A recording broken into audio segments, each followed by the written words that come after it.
On digital radio, FM, online at BBC Sports Scotland, your smart speaker, and BBC Sounds. This is Sports Sound from BBC Radio Scotland, where Scottish football lives. And welcome to Open All Mics on BBC Radio Scotland. We'll bring you all the goal news from right across the country. Lots of very interesting games this afternoon. We heard there from Kenny Crawford, Cove Rangers against Queen's Park. Let's go round the other championship games for you this afternoon, kicking off with Young Chick. You've got Ayr United against Hamilton Accies. Yes, indeed, Kenny. It's a year ago today that Bruce Bowen took over here at Somerset Park, and he's turned this team into championship promotion contenders near the top of the table, contrasting against with Hamilton Accies, who are in all sorts of trouble at the bottom. And they've signed two players. They've got Tom Sparrow on loan from Stoke City, an under-21 Welsh international. He's a 20-year-old midfield player, and Dylan McGowan on loan from Kilmarnock. McGowan goes in both into the team. In fact, McGowan captains Accies this afternoon. Huge job ahead for John Rankin to get this team surviving in the championship. They're anchored at the bottom. And the good news is this afternoon, Kenny, I'm watching Ayr United in all white with big black numbers in the back, and Hamilton Accies in all black with big white numbers in the back. No excuses. No excuses from Chick Young this afternoon. Let's then get to Derek Ferguson. Partick Thistle against Morton for you. Derek, Morton have had a great start to the season. Thistle have been in a decent run of form after a sticky spell, and actually they're the top scorers in the division so far this season. Yeah, with 40 goals, Kenny, 27 of those goals at home, so I'm expecting, on Monday, it was a Kilmarnock, obviously it's St Mirren. I didn't get a goal there. I'm expecting goals here today, and yeah, quite rightly, you're talking about Morton, because Dougie Imrie doing a great job. And you've got to see unbeaten in the last 10 games. Didn't have a game, obviously postponed against Ayr United last time out, but they come off a 2-2 draw against Raith Rovers. So yeah, I'm expecting goals, expecting a feisty old game here at Firhill, Kenny. Thanks, Derek. What are you expecting this afternoon? Amy Canavan, Arbroath against Inverness, Cally Thistle, the home side, in the back of a fantastic result against Dundee. Yeah, both sides kicked off 2023 with a much needed victory, Kenny, and both came in emphatic fashion, as you say. Arbroath with quite the scalp against then leaders Dundee, while Inverness of course put 6 by Cove, and as Kenny Crawford said earlier on, bringing Jim McIntyre's reign to a close. Well, Billy Dawes has just made one change from that 6-1 when Wallace Duffy is in for Max Ram in defence. His options in defence coming back, which he'll be more than happy with. He's had quite the issues with injuries so far this season, and Dick Campbell sticks with the same side. Ryan Dowd makes his debut on the bench though for Arbroath. He joined earlier in the midweek. Remember his spells at Dundee United and Dunfermline amongst others. As you say, what am I expecting here? I think this will be a tight game. Both previous meetings between the sides have ended in draws. There was a 1-1 draw earlier up north, and it was a goalless draw here at Gayfield earlier on in the season. So a close encounter for sure, and Gavin Duncan is the referee this afternoon. Fantastic, thanks to Amy Canavan there at Gayfield. All the goal news to come on Open All Mics for you this afternoon. Kenny, we've got a bit of drama here in the first couple of minutes of this game. Ayr United have enforced a substitution. Andy Murdoch's had to limp off. He just went down. I don't know if it looks like a groin strain, and Jaden Mitchell-Lawson has come on to replace him. So hardly a minute or two on the clock for an enforced substitution for Ayr United. Yeah, tough start for them. Let's then get to Willie Miller at Pittodrie. Willie, the team news there. Shinnie starts this afternoon. Do you think he'll be the answer to the problems the Dons have had? I think it could be, and certainly the fans. I mean, it looks a very decent crowd here, Kenny. So they've bought into it. They'll be remembering the influence that Graham Shinnie had in the club before he went down south, and they'll be hoping that he can repeat it at 31. Then, you know, he's not a youngster, but he brings a lot of experience. He's a good age. He started in the midfield alongside Ramadani, and I'm sure that Jim Goodwin will be hoping that any midfield that plays against them two don't get an awful lot of time on the ball. But you know, I think it's a start. I would hope to see maybe another 1 or 2 players coming in during the window. Not an easy window to deal in, but at the same time, I think Aberdeen, the position that they're in, they've got to, you know, give something back to the fans. They've got to try and resurrect their season. I think Andrew Shinnie will play a major part in that in the second half. Thanks to Willie Miller. Let's get back then to Celtic Park. Michael Stewart is there for us. Michael, there was a minute's silence for Frank McGarvey just a short time ago. The the lads paid the respect to him on Sports Sound last weekend. A big character in Scottish football. Yeah, absolutely. Frank McGarvey and Pelly. Oh, he's in. Oh, it should have been. It's still. Oh, there is. Duke goes down. That's an unusual. That's not an unusual phrase to say. I don't know if they'll check that one. But Majowski was through in behind the defence. It's at the other side now. And it's Jamie Murphy that is through, but Ross McCrory's taken that. Majowski's right through. He should do better. I think he should score. He's got a clear shot at goal. It's not a great strike by him.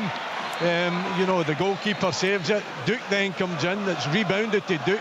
He puts the ball by the goalkeeper. The momentum takes Duke down, but I can report that there's no VAR check at all. It's maybe one to have a wee look at. I don't know if you can see it, Rory. I'll need to see the Majowski one again. I missed that initial chance, but I glanced to Aberdeen as soon as you came in there, Willie, and my initial thoughts were the keeper I think it's Remy Matthew, took the ball cleanly. I would need to see it again, obviously, but it looked like he came out and wiped the ball cleanly, and Duke went down, but I don't even know if he dived, to be honest. I think it was just a coming together, but it looked like the St Johnstone keeper got there first, so I'll need to see the Majowski one again, though. There's an early free kick for St Mirren about 28 yards out. Is it uncharacteristic? Robert Snodgrass giving the ball away needlessly, and Bacchus is on it, and he's brought down. This looks like almost in the middle of the goals. There's a chance for St Mirren, who touched on before the game, Kenny, a formidable home record here. Absolutely brilliant. So it's an early opportunity for them. I would imagine Tanzer will fancy it, O'Hara will fancy it. We'll see who hits it. It will get that. Michael, you were saying, so Frank McGarvey, a minute's respect for him there at Celtic Park. What's our start to the game? The home side right at it from the go. Yeah, but goal! It's taken a deflection. I don't know who off, but it's a goal for St Mirren. The ball has gone in. Try to find out who's it came off.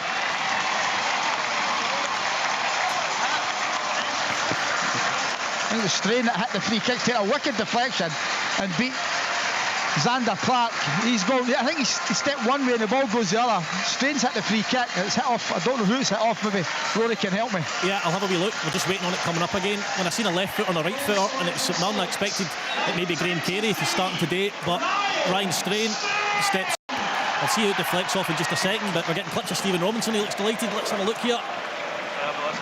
Yeah, it's a massive deflection. Let's have a look here. I think it could be. I'm going to need to get a closer look at that. Xander Clark with no chance here. No, it took a massive deflection. What a start for St Mirren then, ahead at home, and Alan spoke about it before the game. A fantastic home record for Stephen Robinson's side in their last game. They're really up against it, of course. The man set off very early on down at Rugby Park, but they did hold on for a draw in that game. They have an early advance. Some other early goals going. Bonnyrigg Rose 0, Albion Rovers 1. Charlie Riley with the goal there on 7 minutes. Clyde 0, Kelty Hearts 1. Campbell Weir with a goal there on 4 minutes. So what's the start for the home side at Celtic Park, Michael? Yeah, well, they've been bright, but Kilmarnock have been snapping into tackles and closing them down. You know, there was inside the first minute, Bernabei played a loose ball into the middle of the park, and the midfield of Kilmarnock were right on top of it, and they were trying to force the issue and get the ball into the box. Eventually it came to nothing, but yeah, as you'd imagine, Celtic are beginning to get a hold of the ball, but Kilmarnock are not giving them a moment's peace. They're really right up on top of the Celtic players, particularly in that middle third. Who's in top in the early stages in Dingwall? John Robertson? It's very even, to be fair. Again, there's nothing much in it. A lot of effort. Played at a really frantic pace at the moment. A great ball put in by Olegbe, but there's nobody there at the back post. And then there was a mistake at the back by Watson that was pounced on by Anderson, but his shot was blocked. So just as it's been in Dingwall for the last few weeks, there's very little between the sides. John, I know it's a long way away, but it seemed to be in a different time zone. You seem to kick off about 10 minutes before everybody else. Goal Inverness. No, Billy Mackay got a hat-trick last 10 week. 10 minutes gone. And he's managed to fire Inverness ahead here at Gayfield. Billy Mackay inside opening 10 minutes, hat-trick last week, and Inverness are 1-0 up at Gayfield against Arbroath. Fantastic. Billy Dodds was certainly under pressure, lots of players out, but what a stunning win they had against Cove Rangers in their last game, and they're following on this afternoon, 1-0 up away to Arbroath in that one. Toby Sibbick it was, Alan, that came off. Sibbick, yeah, Brian McLaughlin was thinking he thought that right away. Glanced off his head straight into the corner. Goalkeeper no chance, so a bit fortuitous, but Cammy Devlin I don't think has to make the tackle. I know he's slightly worried that they're bearing down on goal, but yeah, they'll be disappointed with that start. Just a message coming in here, Willie, from an Aberdeen fan who regularly gets in touch with the programme. Gary Park says, I was happy when Jim Goodwin was appointed. I'm still behind him. 3 points, though, is a must today before 3 very tough games coming up. So we need to go into these games with some confidence. It's a fair point. They would have been expecting to take all 3 points against Ross County and certainly expecting to take 3 points, the Dons fans, this afternoon. Yeah, without doubt, Kenny. You know, as I said before, their home form has been pretty good. They've now got that driving force in midfield as well. Majowski's had a couple of opportunities early in this game, and they had, you know, quite a number of moments, I would say, in the game, forward moments in the game against Ross County. 2 big chances, didn't take them, but didn't do enough with the chances they created. You know, Jim Goodwin's got to find the answer to, you know, that creativity in and around the goal, and probably more importantly, someone to put the ball in the back of the net. It's another chance for St Mirren. It's an in-swinging corner. Xander Clark is not a great punch on it down to a dangerous area. Goal for Queen's Park, and it's a massive error by Cove goalkeeper Stuart McKenzie. It was a pass back to him, and he cleared it, a hit off Simon Murray and ricocheted into the goal. Simon Murray scored in his previous 5 league games. He's made it 6, and that's 15 for the season for the Spiders captain. Terrible start for Paul Hartley. Cove Rangers 0, Queen's Park 1. It should be the opener, Kenny, as well, for Morton. It's brilliant play from Katongo. It's just a lump up the park for the keeper, but his first touch is brilliant. Takes on 3 defenders, gets to the byline, squares it, and it's new signing Calvin Miller coming in. He should really be hitting the back of the net, just 6 yards out, just fluffs his line. So it was an absolutely brilliant chance for Morton to take the lead. Still 0-0 here at Firhill. Willie, can I ask, how is the Jim Goodwin post-match walkabouts going down? Because they look on television, they look very peculiar. They've been tortured since the start of the season, for me anyway. I don't really see the point in it. Yeah, he wants to build up that rapport with the fans, but unfortunately at Aberdeen you're going to lose games, and the minute you lose games, or you're going to go into a bad run, particularly when you're trying to put a new team together. Surely he did it against Ross County, and it was quite embarrassing, you know, because all the sensible fans are just walking out. You know what you're left with. You're left with the fans that are not going to give you any support, really, because you've only drawn with Ross County on the back of, you know, 4 disastrous defeats. So I don't like it. I've never liked it. I think there's other ways of doing it, but it's what the manager wants. He's continuing with it, but it wasn't much of a view. Oh, it's Majowski's get the ball. No, it's a block. It wasn't much to talk about. In fact, it was quite embarrassing against Ross County. Kenny, I was just going to say, this game, you know, today for Aberdeen is massive. It really is, against St Johnstone, because, you know, as Willie's touched on here, this month coming up with the games, and also the fact it's the transfer window, it's defining. This will be defining for Jim Goodwin. You know, Graham Shinney coming in, I can understand bringing him in. You know, he becomes available, you get him in, he can influence and raise the standards for those around him. But it's in an area of the park that they didn't need to strengthen. Sorry, Michael, there's a shout for a penalty here. I don't think so. It's a diagonal from Cochrane onto Janelli, knocks it into the path of Shanklin. He hits it off the St Mirren player. He's shouting for a penalty, not for me. Rory's up having a close look at the moment. Did you get a good look at that, Rory? No, it was far too quick, the initial replay, but we will see it again, hopefully from another angle. But it was good old-fashioned striker play. Long Shanklin running off his strike partner there, gets in behind, good chest down, as Alan says. And we'll have a wee look at it again here. It's just coming up now. Lovely little layoff. Yeah, Hearts behind that early goal from Rand. That's not a penalty, Alan. You called that absolutely right. That's not a penalty. Yeah, Michael, we're talking about Aberdeen there, and you know, lots of Aberdeen fans getting in touch. Kevin Smith says, read Aberdeen chat, I don't think Jim Goodwin has a tactical nous to be Aberdeen manager. There are loads of examples of that this season. We've lost 50% of our league games. That's unacceptable. I can only see this going one way, and a new manager being looked at very, very soon. At what point do you think we're at here, Michael, ahead of these 3 away games after today? I think this month will be defining. You know, and again, like Willie was saying, not to duck it. I think this will be the end of the month. You'll have a very good idea as to what's going to happen. And you know, if you look at the recent history, it doesn't look great because the away form is pretty poor. And the other thing I was just going to finish on is that if they don't recruit and strengthen in defence, I think it could be good night Vienna. Yeah, but that's the thing that Willie's been pointing out all season, Tom. Certainly the heart of that defence, really weak in there. Yeah, I don't think they have a good defender, a really dependable defender at the club. They get a lot of collection of defenders. I don't think any of them are much good at all. Talk about Scales. Scales is playing centre half. He's not a centre half. I'm not even sure he's equipped to be a full back, to be honest with you, at this level. Jury's out on that one. So many insane goals being conceded by Aberdeen this season. I'm talking properly bonkers. Tom, you've got one true centre back, and that's Stewart, isn't it? And he just plonks himself in the middle of the other two. The other two, they haven't got experience. I don't think they're necessarily leaders either. They're more full-backs, and in fact Ross McCrory played most of his football in midfield last season as well. So do you think need that instinct? Do you think Shinnie will help Willie get kind of front screening, get in front of the back four, and blocking balls into the opposition strikers and things? He was kind of known for that previously. Do you think he'll help? I know he's not a defender as such, no, but do you think he'll help the back line? I think he'll help in a number of ways. I think he brings that experience, but he's a communicator. He wants to talk and organise. I mean, I watched the Aberdeen defence, and there's no one doing that.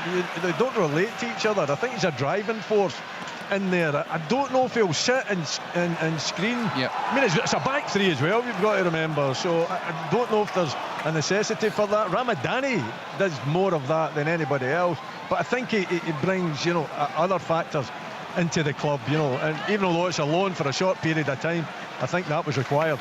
Willie, you saw last week we talked about the Jim Goodwin walkabout after a 0-0 draw against the bottom team in the division at home. What would it have taken the great Willie Miller in his playing pomp to have a walkabout after a match at Pittodrie? What kind of results would it have required for you to do that? Well, you know me, I'm quite a kind of a casual person. My personality is pretty laid back. I think I might have managed a wave after I scored the goal that we won the league title with against Celtic. Another goal has gone in for Athletic, 1-0 up away to Annan Athletic. Stephen McCluskey there on 8 minutes. What's happening then in Dingwall, John Robertson? Not a great deal, Kenny. We've had one good effort. Edward Zawura cut in from the left and rifled one just past Jamal George's left-hand post. That was the 11th minute. We're into the 18th minute now. As you say, it's a real battle. There's a lot of good football. The teams are knocking about, but both teams are pressing really hard against each other, making it very, very difficult. So far, there's been just that one quality run from Edward Zawara, and the rest is just two teams cancelling each other out at a very high intensity. In terms of Hearts, Alan, seeing a great run of form, and that's despite the terrible injury problems they've had. We know that they're interested in a few players they're looking at the moment. What business do you expect them to do this month? I think they'll sign 2 or 3. I think they're even a centre-half. Robbie's come out and said that, obviously, with the dreadful news of Craig Halkett being out with a cruciate ligament. The young lad from Australia, which would be good, cool, his name is, and I think he can come with the other 3 Australians, so it would be cool in the gang.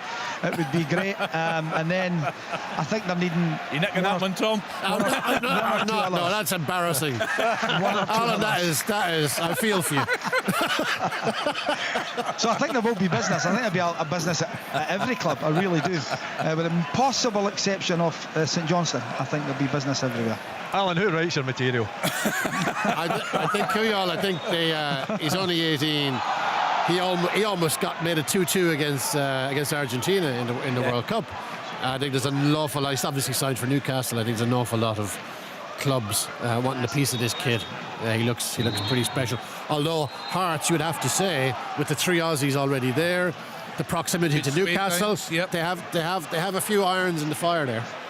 Let's get into the championship games then. Kenny Crawford, a fantastic start for Queen's Park there. What's happening now? Yeah, still 1-0 to the Spiders. Cove Rangers 0. Queen's Park won that Simon Murray goal. He didn't know too much about it. It was an absolute catastrophe from Cove Rangers goalkeeper Stuart McKenzie, who celebrated his 35th birthday yesterday. This is not how he would have wanted to follow that up with an error like that. The ball was passed back to him by Kyle McClelland, and nearly an equaliser for Declan Glass for Cove Rangers there, a header just over the bar. But yeah, Kyle McClelland's back pass, Stuart McKenzie went to clear it. Instead of lofting into the sky, it stayed really low, hit off Simon Murray, who was about 12 12 yards out and just trundled into the bottom corner. Simon Murray absolutely delighted. He's a man on fire in the Championship. He's now captaining Queen's Park. So yeah, there on top, there was before that Declan Glass header there was another chance for Cove to equalise through Kieran Dunn, who's playing in the left side of midfield. He stung the palms of Callum Ferry from about 20 yards. But still, Owen Coyle Spiders, who are leading 1-0 here at the Balmoral Stadium. St Mirren are going to have to make an early change, and it's a goal scorer strain. He's going to have to come off. I think it looks like he's pulled his groin. So St Mirren will make an early change. Small strain. That's a shame as well, Alan, because their two wing backs are so influential. Yeah. St Mirren, their quality is strain on one side and Tanz on the other. And it was Keanu Bacchus who was following up that corner you mentioned earlier, and the delivery from Tanza and strain on either side is really good. Any thoughts on the decision to part company with Jim McIntyre with Cove Rangers? I think we probably all see this one coming if things had gone downhill. But actually, I know the wrong end of that thumping by Inverness Calipis, again they went ahead in. But actually, for a team that's just been promoted, 8th in the table, 21 points, 9 clear of bottom spot, 4 clear of Arbroath who are in the play-off position. A bit harsh, do you think? I think a bit harsh. Yeah. I think as well, Dick Campbell used to always go on about the best part-time team, and at that moment in time, Cove were the best part-time team. I mean, what do Cove think they are? You know, I mean, do they expect to go straight up? Do they expect to be challenging for the playoffs at the top end? I know the form was bad under Jim McIntyre, but I think they pulled the trigger very, very early there. I feel for Jim McIntyre. Yeah, the thing was as well, Kenny actually only lost 2 of his last 9 games, so it wasn't exactly a terrible run either. If you look at that result against Calais Thistle in isolation, really bad and embarrassing to get beaten 6-1, but only lost 2 of his last 9. And again, Kenny, against Hamilton Accies, they were 4-1 up about 25 minutes ago. They drew that game. You know, they should have had the points in the bag. Penalty at Arbroath. Yes, Amy. Yeah, there's a penalty at Arbroath. No, is there not a penalty at Arbroath? There's not a penalty at Arbroath. Apologies. No problem at all. That change for St Mirren, strain is off, and Ryan Flynn has come on, a direct replacement. Inverness Calais Thistle have the advantage away at Arbroath. Billy Mackay with the goal there on 9 minutes. Let's again get to Chick Young. He is at Somerset Park this afternoon. Who's in top there, Chick? Well, it's still Ayr 0, Hamilton 0. It's hard to believe, Ken. There was actually a pitch inspection about 2 hours ago at this ground, and there was a real doubt about the game going ahead. There was a chance for United. Thunderous rain right down the middle of the park was affected, and they've heavily sanded it. Everyone was out having a real forking mission to get some holes drilled in the pitch and let the water drain away, including the chief executive out there as well. So they managed to get the game ahead, and now it's a glorious sunny afternoon in Ayrshire. The game is mainly going the way of Ayr United at the moment. They haven't been able to score. There's a couple of half chances, and the one player I love watching, Logan Chalmers. He's a delight to watch on the ball for United. Just a great player to watch, and you just want him to get the ball. He had a couple of half chances early on. There was one for Akinyemi as well, and Hamilton are doing all right. I know Derek will be wanting to know how the Akis are doing. They're coping okay. New players in the team. Remember I told you about Tom Sparrow and Dylan McGowan the captain, and he had a header just over the crossbar, but it's still 0-0. Ayr United 6 points off top spot as things stand. As for Hamilton Accies, Derek Ferguson 5 points adrift at the bottom. It's a team that I know are very close to your heart. Do you have real concerns for them this season? Yeah, big time. I've got to be honest with you. Just really struggling. I just think they've needed experience. I know Accies like to produce the young ones, but I think, when you're down, you're struggling a little bit. You need to get more of that experience in your side. Goal for Aberdeen. Duke finishes a free kick. Clarkson plays it low. Duke gets ahead of the defender, takes a perfect touch, left foot drills it into the back of the net. Aberdeen take the lead. The pressure's off. Just glanced at the screen as you come in there, Willie, and it looked like a good finish. Drove it low into the bottom corner, as you say, with his left foot. Just wait to see the replay again, but he did what Miovski didn't do earlier on in the game and managed to slot the ball home. Leighton Clarkson over to celebrate with him. Let's have another look. Oh, it's a well-worked free kick that. He pins the defender, rolls him. That's a lovely finish as well. It's a well-worked free kick. I think everyone's expecting the ball to come in the box, Willie. And he just takes it in his stride, turns him, and lovely left-footed finish into the bottom corner. Poor defensively. You can't let him get in front of you like that. The touch was excellent. I mean, great work by Duke. He's adding to his goal tally. It's something that Aberdeen needed. We've spoken about his attributes as well. Oh dear, he's pointing to his ear. Oh, is he? I don't know what's going on, guys. I haven't a clue. Pressure back on, Willie. We haven't. I'm in a sweat, Alan, here as we speak. I'm just trying to fill time waiting. Only thing I on can the think that referee. it maybe is potentially came up from an offside position, but I didn't certainly look it from what I seen. Yeah. It didn't look like that from my angle either. I can't think of anything else because there's certainly no foul there. No. Unless, Still waiting on a replay here. yeah. We spoke about his attributes. Here we go. Oh, that's tight. Yeah, it is for offside. I think it might be off. What do you think? It's tight. Yeah. It does look looking across the lines. Oh, it's offside. Yeah, he's right on the 18-yard box. It's an elbow, like it's at an elbow that's offside. You do see the red shirt before anything else, and looking across that line, he is offside, which is surprising because he certainly didn't look it. The heat has just been turned up in Aberdeen. There's nothing to do with Willie's heater. Hey, Willie, that's what you get, for being cocky. What we've got: Elgin City 0, East Fife 1. Stuart Murdoch with a goal there on 19 minutes. Dennismuir 1, Stranraer 0. Matt Yates on 22. SC Edinburgh 0, Dunfermline 1. Craig Whiten on 20 minutes there, and that Duke goal ruled out for offside. Kelty Hearts down to 10 men.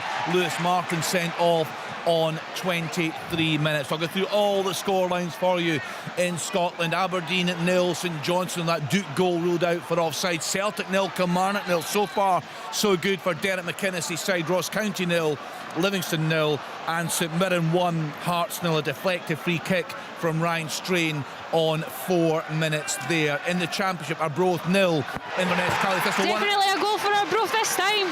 Yep. Mikey McKenna.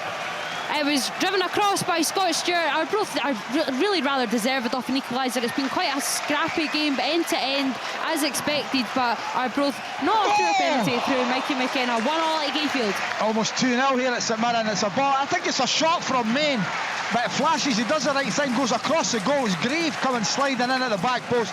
Just can't get on the end of it. Yeah, I think it's actually whether he's going for a shot or a cross, man, it's difficult to tell, but Grieve will sniff out those goals. He'll probably get you 9-10 goals a season doing that, but he just can't quite get there, Alan. You're absolutely right.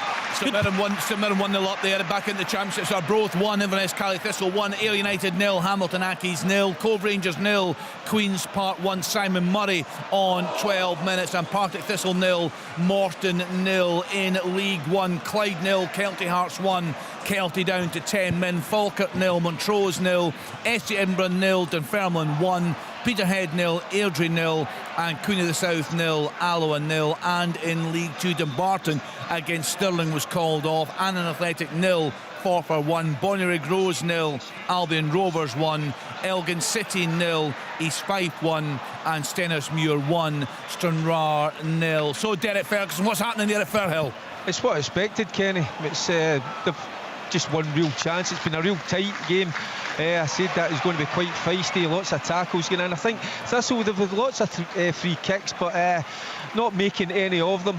That chance that they had, new signing Miller, he should have put it into the back of the net. But you just look at players, and I'm looking, there's a wee duel going on there. Might have been a chance here. There's a wee duel going on. It's Katongo against Hodgson, and Katongo has clearly got the better of him in terms of pace. And you wonder why the Morton players don't try and get the ball to Katongo, give him a 1v1, let him get at that defence, because he certainly get the beating of them. But no, Thistle, plenty of balls into the box, nothing breaking for him, and that one chance for Morton. So still 0-0 here at Firhill. Michael, can I ask, I looked up a second ago and Jota did have a strike at goal, but generally speaking, trying to keep across all the screens, it looks like everything's going down the left hand side for Celtic.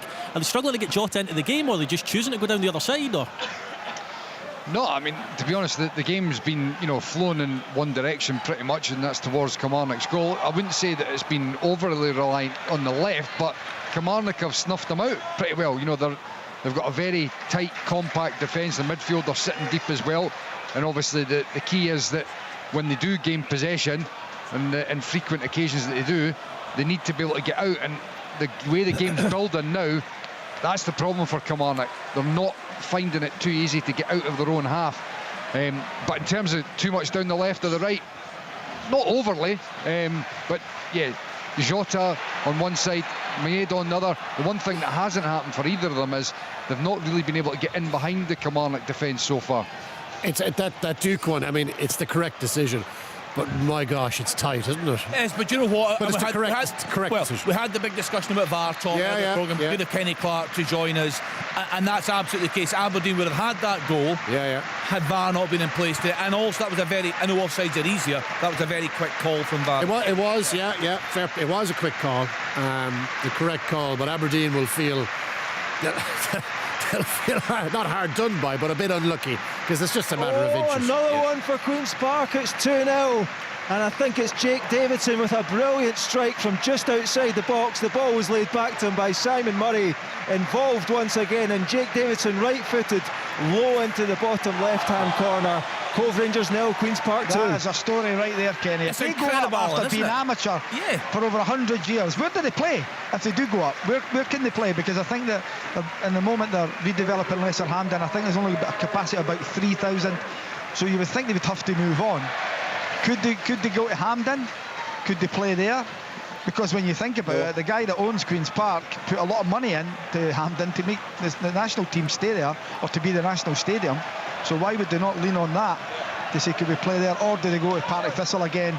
But then Thistle, although they'd like the money, it's the pitch was the problem. Absolutely, Biscuits. They don't want that scenario. I mean, the surface here is decent. It's heavy at the moment, but nothing like it was an absolute disaster last season. So no ground sharing here, that's for sure. It'd be interesting, actually. Kenny could maybe ask that question. Kenny Crawford could maybe ask that question. I was going to ask Alan Kenny what he thinks about Simon Murray maybe doing it in the top flight again. We've seen him Dundee, Hibs, Dundee United. Can he do it again in the top flight? Oh, it's a goal!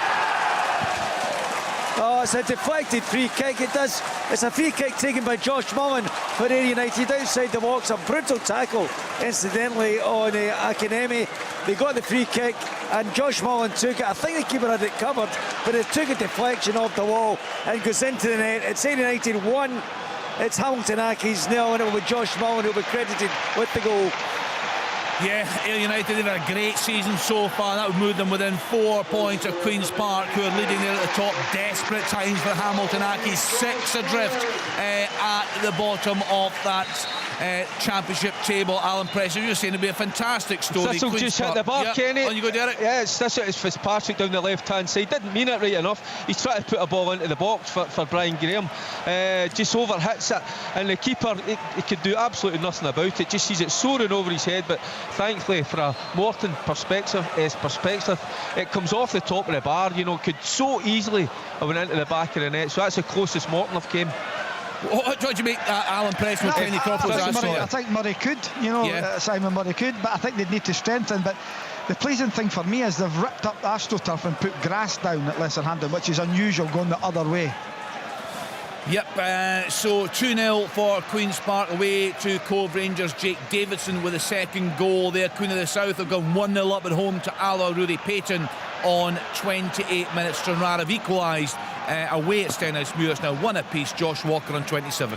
Just to go back to the Duke one, Tom, you're saying about being offside, and it is tight. I think the frustration from Jim Goodwin's point of view is it certainly looked like a training ground routine, and he doesn't have to be offside. Yeah, he doesn't have to be. You're He's right. going on the blind side of the defender. He can be the other side, goal side, nip in and take the ball. So if it was worked on, it's worked perfectly. And if, like I said, if that was something that Jim Goodwin had in mind, because he's so strong, Duke, he can pin a defender, the frustration will be that he absolutely doesn't have to be offside. If he takes half a step towards his own goal, he's onside. Yeah. Half a step would be... Or he goes round the defender the other way, and he's goal side. I've got to say it, that's St Mirren here. They've been excellent in this opening 30 minutes. They've been the better team, and Hearts' talisman in recent months has been Robert Snodgrass. He's been brilliant for them, but Gogic is right in his face. He's not giving him a second on the ball. As soon as Robert gets on it, Alex Gogic is right in about him, and it's nicked off him a few times. So that might be something for other teams to play against, because Snodgrass has been exceptional. They seem to break so quickly, Alan. Every time I look up, Hearts are in possession, then I look up again and St Mirren are on the attack. Oh, disallowed goal in Dingwall. Yes, John. That was a brilliant, well, a long ball at the park. Bruce Anderson does great. He knocks Watson off the ball, holds it up. He slipped Kelly in. Slipped Shinnie in, and he scored brilliantly, but the stand side lines on his flag up. Must have been quite tight, but the linesman's flag was up early. Yeah, he's waving his finger, Andrew Shinnie, as you would do. They're checking it. He doesn't agree. We're waiting to see the replay. It was a great pass. It was just whether Andy Shinnie's went a little bit too early or not. We'll see it now. It's great overlap. Oh, that's tight, you know. Goodness, that's tight. That is unbelievably tight. So this is where VAR comes in well, because we will get a definitive answer. They seem to be ready to move on. Willie Collins not blown his whistle yet, but the near side lines has come up. The check must be over because it. No, he's still waiting. Yeah, they're still waiting. Those lines will be extremely tight. Alan Troughton has put East Fife 2-0 up away to Elgin City, getting the goal there on the half-hour mark. So we're just waiting for this big call in Dingwall. I think he could be on, you know. I think it's his arm that's offside. I think you're right. Yeah, I think it could be on here. And deflected again. It's a long throw for Shaughnessy. It's Civic with a header into the danger area, and it's Ryan Flynn with the effort. Deflected wide again. Xander Clark's rooted to the spot. He would have had no chance again if that was on target. What a start for St Mirren there. 1-0 up against Hearts. Hearts have been for some reason. Yep. We've got a check here, waiting to find out. Right, let's have a we can go on now. Let's just get a great angle of this one. Oh, he strikes that well. That's flying into the corner, and he knows it. That's why he reacts. So frustrated. Offside. Oh, he's offside, is it? It's offside. He's given. Yep. Wow. It must have been very, very tight. It really was, John. It really was. It was a great finish, but it's impossible. It's over the far side. My understanding as well, John, is that when they drop the lines, if the lines overlap... No, that's in England. Is that right? And in England this year, I believe they brought in that if the lines touch, they give the goal, but not in Scotland. Well, I might be wrong, but I'm pretty sure I heard that somewhere. That's how tight we're talking. We'll get definitive on that. We'll check that one out. Rory, our VAR expert, will bring us news on that, but we'll get some answers. Just look at it. Is it still? Are you looking at that again, Tom? Yeah, I can't. Please tell me they're not getting offsides wrong now. Just hold on a minute here. I need to have another look at that. Yeah, Robbie Nielsen's been yellow carded by the referee, Chris Graham. He's been pulled over by the fourth official, Mike Runcorn, and he's now booked Robbie Nielsen. Did VAR make that decision? It was Ryan Flynn who had the shot on the edge of the box that was flying. Has he just slotted in at right wing back, Alan? He has, yeah. Just straight off, he's back on, Rory. So, lots happening at VAR as we expected. That foot, I mean, his big toe or something is offside, isn't it? Incredibly tight. Yeah. So, Celtic, Michael Stewart still looking for that opener. Kilmarnock will be very, very happy at this start.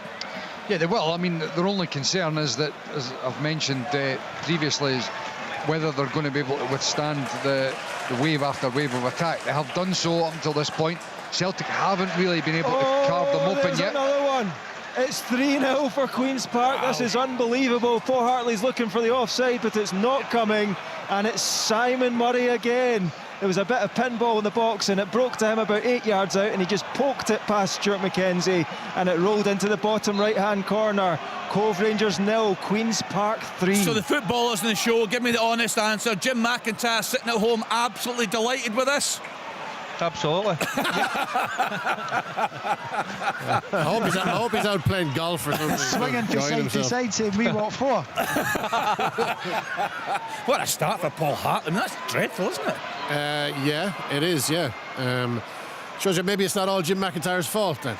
Yeah, I just thought it was a strange decision, but I think we could probably all see it coming. When you get used to success as a club, you know, back-to-back promotions, or 2 promotions in a close space of time, you know, you get used to that success, and maybe you get blinded slightly when you go up another division and you don't quite have the start you think you're going to have. Is it not Billy Dodge's fault, by the way, for that result? That's a good point, Will. He needs friends. Wee dodgy. Falkirk have gone ahead. Aidan Nesbitt on 32 minutes.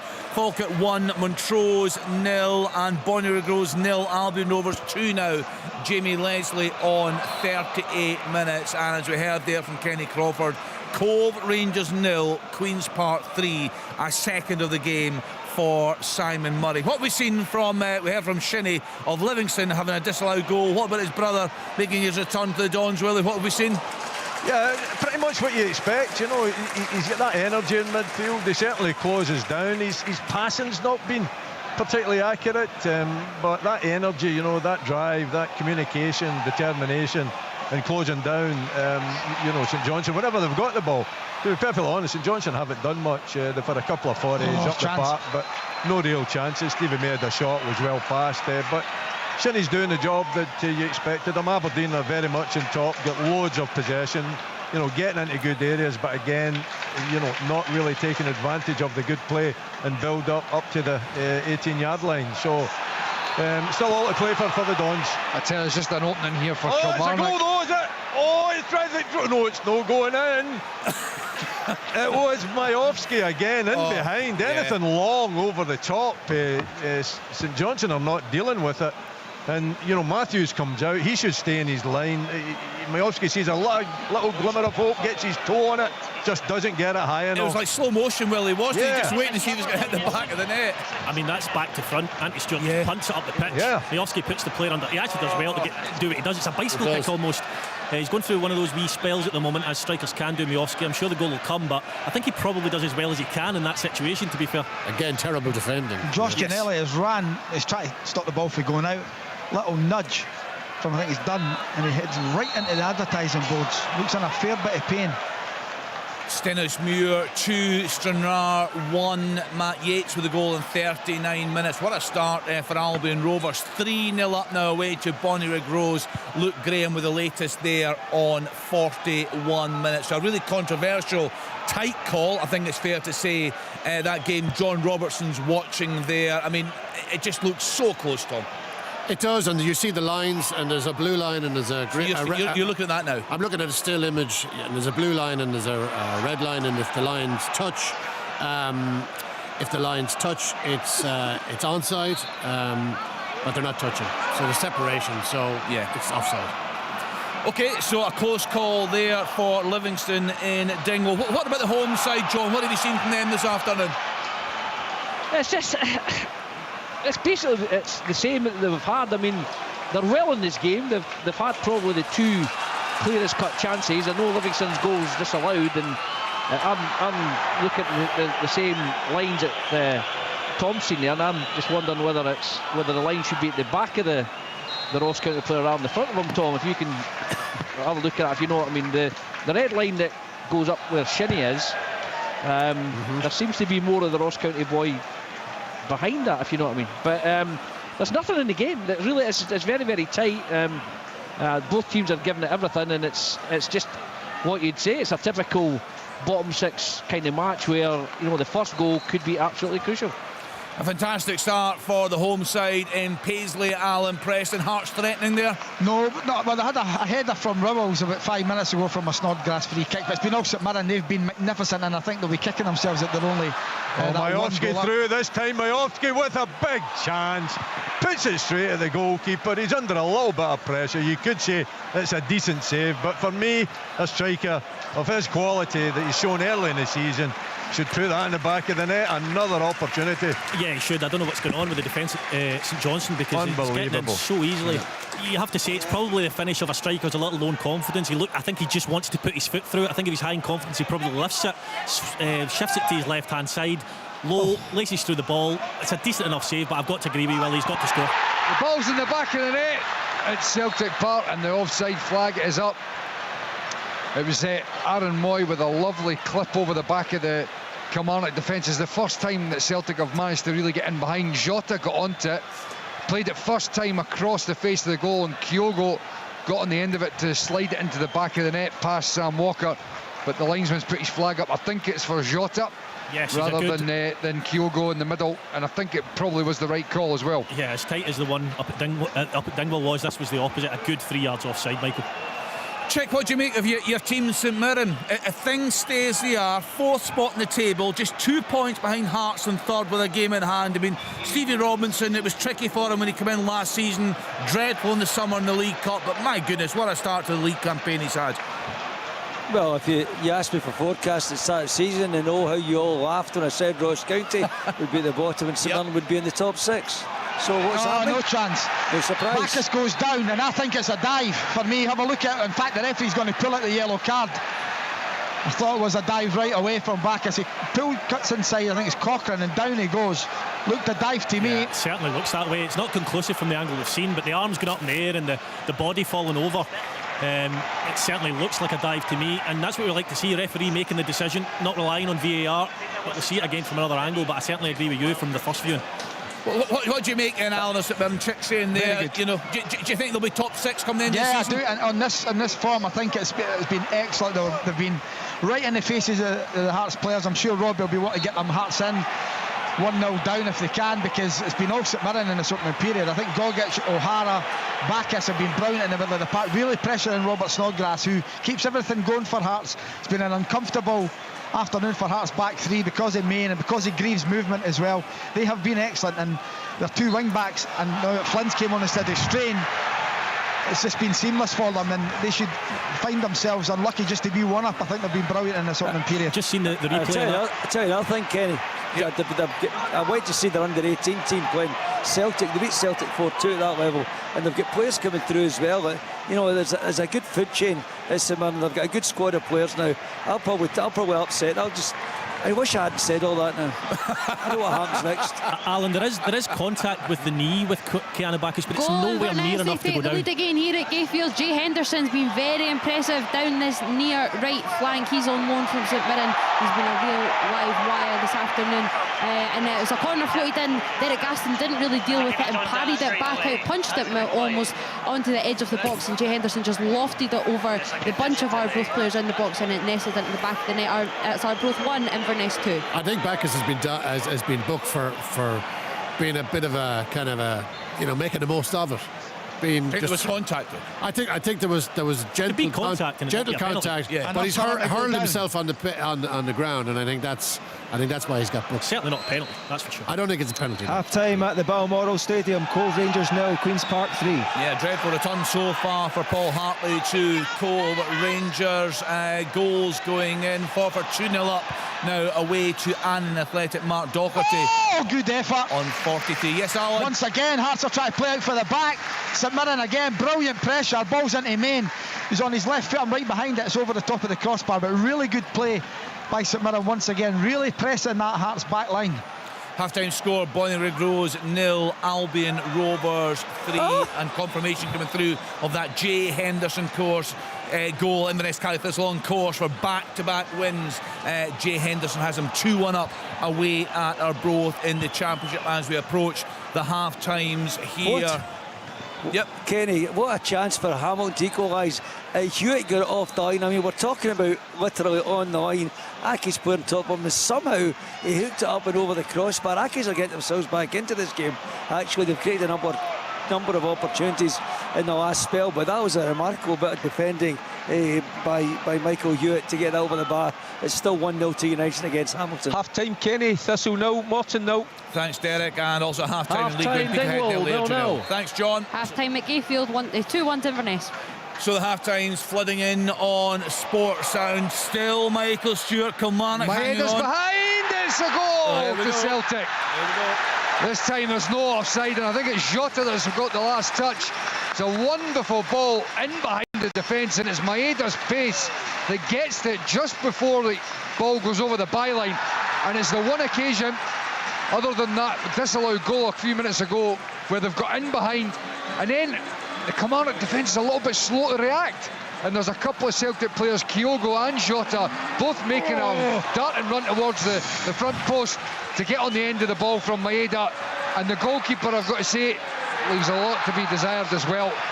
It's Bernabei with a wonderful ball in behind the defence. Maeda plays it across, and the goalkeeper, Walker, is just down on one knee, waiting for the ball to go into his hands.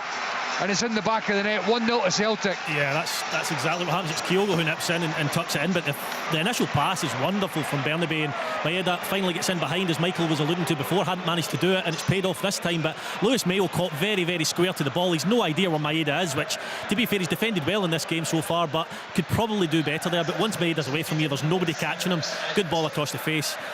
Goalkeeper Sam Walker definitely should be questioned, but I think that puts Kyogo outright top scorer on the league now. Well, you say that, but it's Jota the one that's celebrating. He's the one that's got his hand in the air. The two of them were there. Yeah, Jota definitely ran away, and it definitely looks like he looked like a player who'd scored. Yep. There's a chance. Oh, he's got to score. It's at the back post. I think it's young Grieve at the back. It's just a ball played into the box, headed out, and then knocked back in by Flynn. It's to the back post. He's probably about 6 yards out on the volley. Gets it all wrong over the bar. What a chance. Well, it looks like an unbelievable block. Stephen Robinson's going to be gutted getting in, but the sounds of this, Alan, with just a 1-0 advantage. Yeah, I think the match was summed up in a minute ago when Civic had the ball and he's hounded. He passes it back to Xander Clark. He's hounded and he knocks it off O'Hara as he's closing him down. The energy levels for the St Mirren players in this opening period has been incredible. They deserve to be ahead into 3 minutes of added on time. Half time at Pittodrie, goalless. Thanks, Willie. Also half time, SC Edinburgh 0, Dunfermline 1, Eldon City 0, Leeds 5 2, Clyde 0, Kelty Hearts 1. That goal has been given to Jota. Booking for Mackay this time, simulation as well. I didn't even see Jota in the shot. I thought it was Kyogo. It looked like Kyogo. At first viewing for me, it looked like Kyogo had scored it, but then I saw Jota running away like a man who'd scored the goal. Yeah. So we'll see it again. We'll clear it up, but it's been given to Jota. Yeah. Unless it's flicked off Kyogo, we'll clear it up. But so, anyway, the bottom line is they're 1-0 up. What do you do now, Rory? Derek McInnes, I mean, you hang in there as long as you can and maybe go for it a bit at the end, or I mean, so close to half time. Yeah. There was a point I looked up though, and they were almost 2-on-2, Kilmarnock, and Kyle Vassell was up against Carter Vickers, and he just did not look like he had any belief that he could go by him, could create something. Chance again! Oh, it's behind him! Brilliant play. Mains down the right hand side, he flashes it across, and Greaves about half a yard ahead of the ball just can't correct his feet to knock it into the empty net. This game should have been 2 or 3 to St Mirren. What a chance! It's a big chance. It was through his legs in the end. I think he's ahead of the ball, as you say, Alan. See if he holds his run just that second longer, he's got more chance of putting it in. But St Mirren, as you say, will be kicking themselves. Yeah, as things stand, St Mirren 4th in the table, 2 points behind Hearts. They're ahead of Hearts 1-0 as they approached half-time. Now a game in hand. Each other on Friday, Ken. Half-time at Celtic Park, 1-0 to the home side. Thank you to Michael Stewart. I say Jota being credited with the goal in that one. Certainly Jota and Kyogo both ran away from that one, and it was poor, you'd have to say, from the Kilmarnock goalkeeper right at the death. It almost got to the half-time break, but Celtic have the advantage there in our commentary game this afternoon. So still playing in Paisley. Alan Preston, Hearts on the attack. Yeah, they had a corner, but it's been cleared, and as the referee blows the half-time whistle, been all St Mirren in that opening period. I'm sure Robbie will have a word at half-time. Hearts need to get better. As far as St Mirren concerned, it's the same again. OK, that's you right up to date with all the score lines, all the goal news right across Scotland this afternoon. All the action to come before the second half kick-off right here on Sports Sound. All the grounds, all the goals, all the news. This is Sports Sound from BBC Radio Scotland.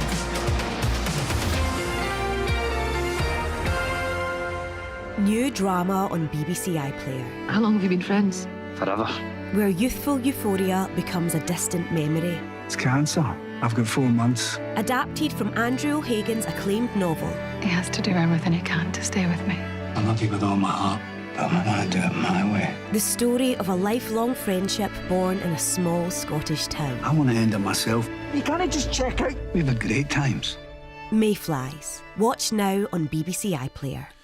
We've given you the option this afternoon of commentary from Celtic Park or all the goal news on Open All Mics. Let's then get to Celtic Park. Late drama there for the home side. Stuart Mitchell. Thanks, Kenny. Yeah, Celtic 1, Kilmarnock 0 at half-time.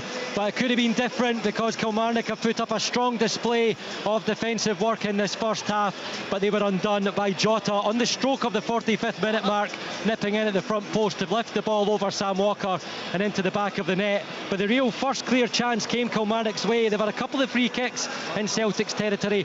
Taylor with a header which looped over and caused Joe Hart a little bit of trouble, but looked to come off the top of the crossbar. Kyogo thought he'd scored 5 minutes before half-time, where brilliant work from Moy and Jota on the right side cut the ball across the face of goal. Kyogo put it into the net, but the flag was raised by the assistant on the near side touchline, and VAR confirmed that the build-up of play was offside.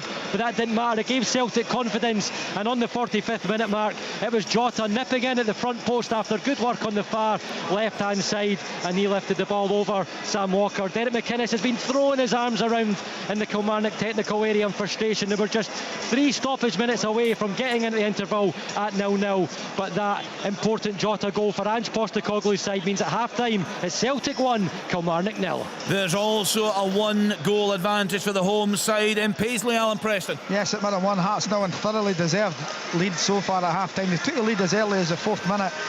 Robert Snodgrass gave the ball away needlessly, and Devlin brought down one of the St Mirren players 28 yards out. Ryan Strain stepped up. The ball seemed to deflect off Toby Civic. Xander Clark going one way, ball going the other, in the back of the net to give St Mirren the lead. Shaughnessy then had a hit from a corner, then Main with a cross, and Grieve almost on the end of it in 23 minutes. Flynn had a deflected effort just wide. It seemed to hit his own player again. Xander Clark going one way, ball going the other.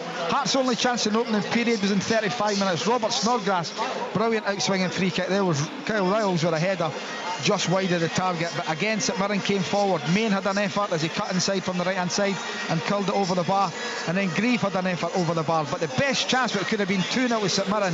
Great play on the right hand side by Curtis Main. He rolled it square to Grieve, but he couldn't sort his feet out. He was just ahead of the ball, and the ball went through his legs right on the half time whistle. All St Mirren, Hearts need to do better. Half time score, St Mirren 1, Hearts 0. Yeah, we've got the pictures coming into the studio. Very, very impressive from Stephen Robinson's side in that first half there against Hearts. What's the story at Pittodrie, Willie Miller? We've reached half time there. Yeah, well, it's much of the same story as I was telling you about Aberdeen against Ross County, only on this occasion they've had far more chances in the first half. It's been all Aberdeen. I won't be talking about St Johnstone in the first half because they've had nothing to talk about.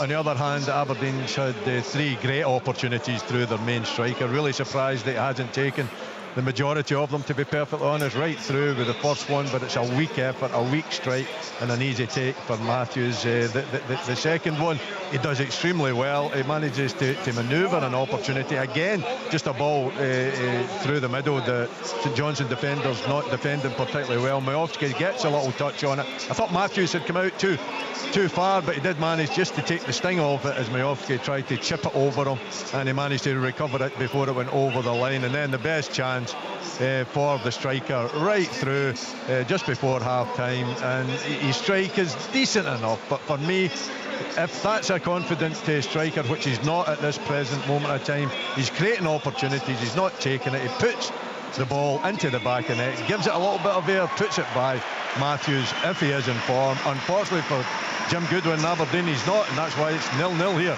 at Pittodrie at half time. So no goals for Willie at Pittodrie. A similar story for you in Dingwall, John Robertson? Yes, it's still 0-0 here as well, and games between these two tend to be very, very tight. No real clear-cut chances. There's a couple of half chances for either team in the 11th minute. Edwards Uwara cut in from the right and tried to cuddle one towards George's left-hand corner. It went about a yard wide, and then Jordan White tried a speculative volley from 20 yards. It went a couple of yards over the bar. That was about it from County. From Livingston, even less. Stephen Kelly cut in and blazed one well over the bar. But the big talking point came in the 34th minute. A long ball to the park. Bruce Anderson done brilliantly well to win the ball off Watson. He cut inside, looked like he was going to shoot, put a lovely little reverse pass to Andrew Shinney, who overlapped, and he slid it into the bottom left-hand corner.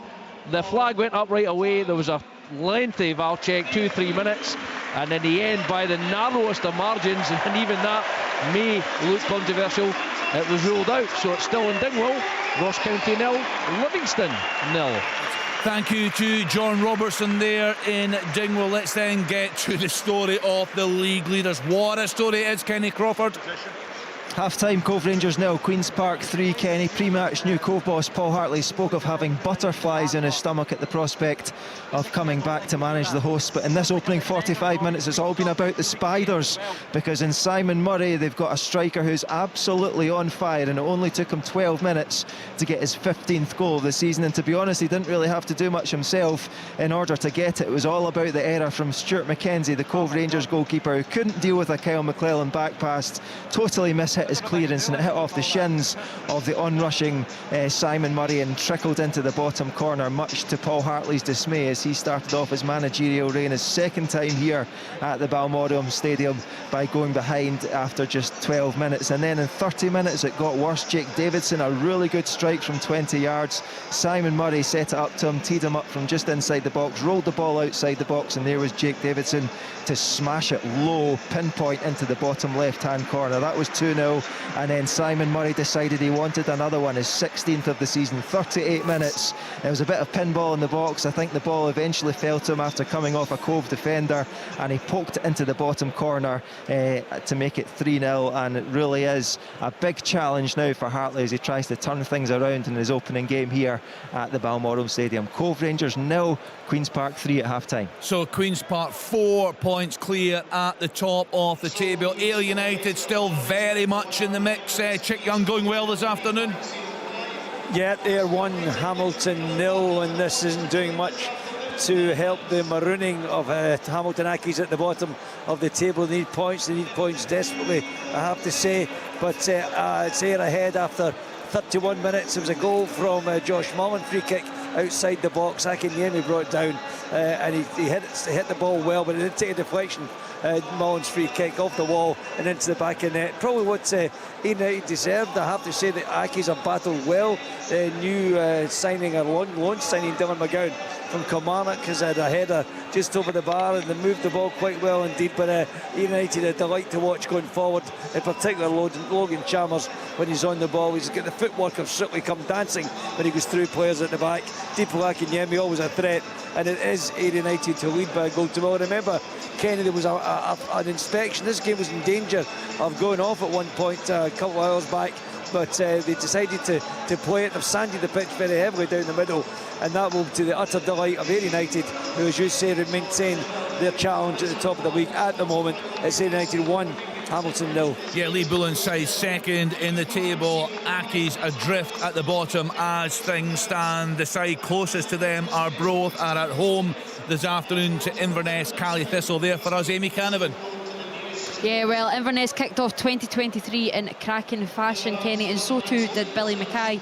He notched up a hat-trick against Cove on Monday, and Cally Thistle's top goal scorer netted his 9th of the season inside the opening 10 minutes at Gayfield. For his 4th of the week, he was gifted the sighting of an empty net, and he was never giving up that opportunity. This pair have played out 2 draws together this season, so it seemed only right that Arbroath equalised. And apologies, it was Yassin Bell El Mahani opening his Arbroath account after confirming his signing on Monday with a cool slotted finish to pull that Campbell's side level. It's been an open end-to-end game, as you'd perhaps expect from these two sides, who are desperate to kick on a bit of a run after both picking up victories to the start of the year.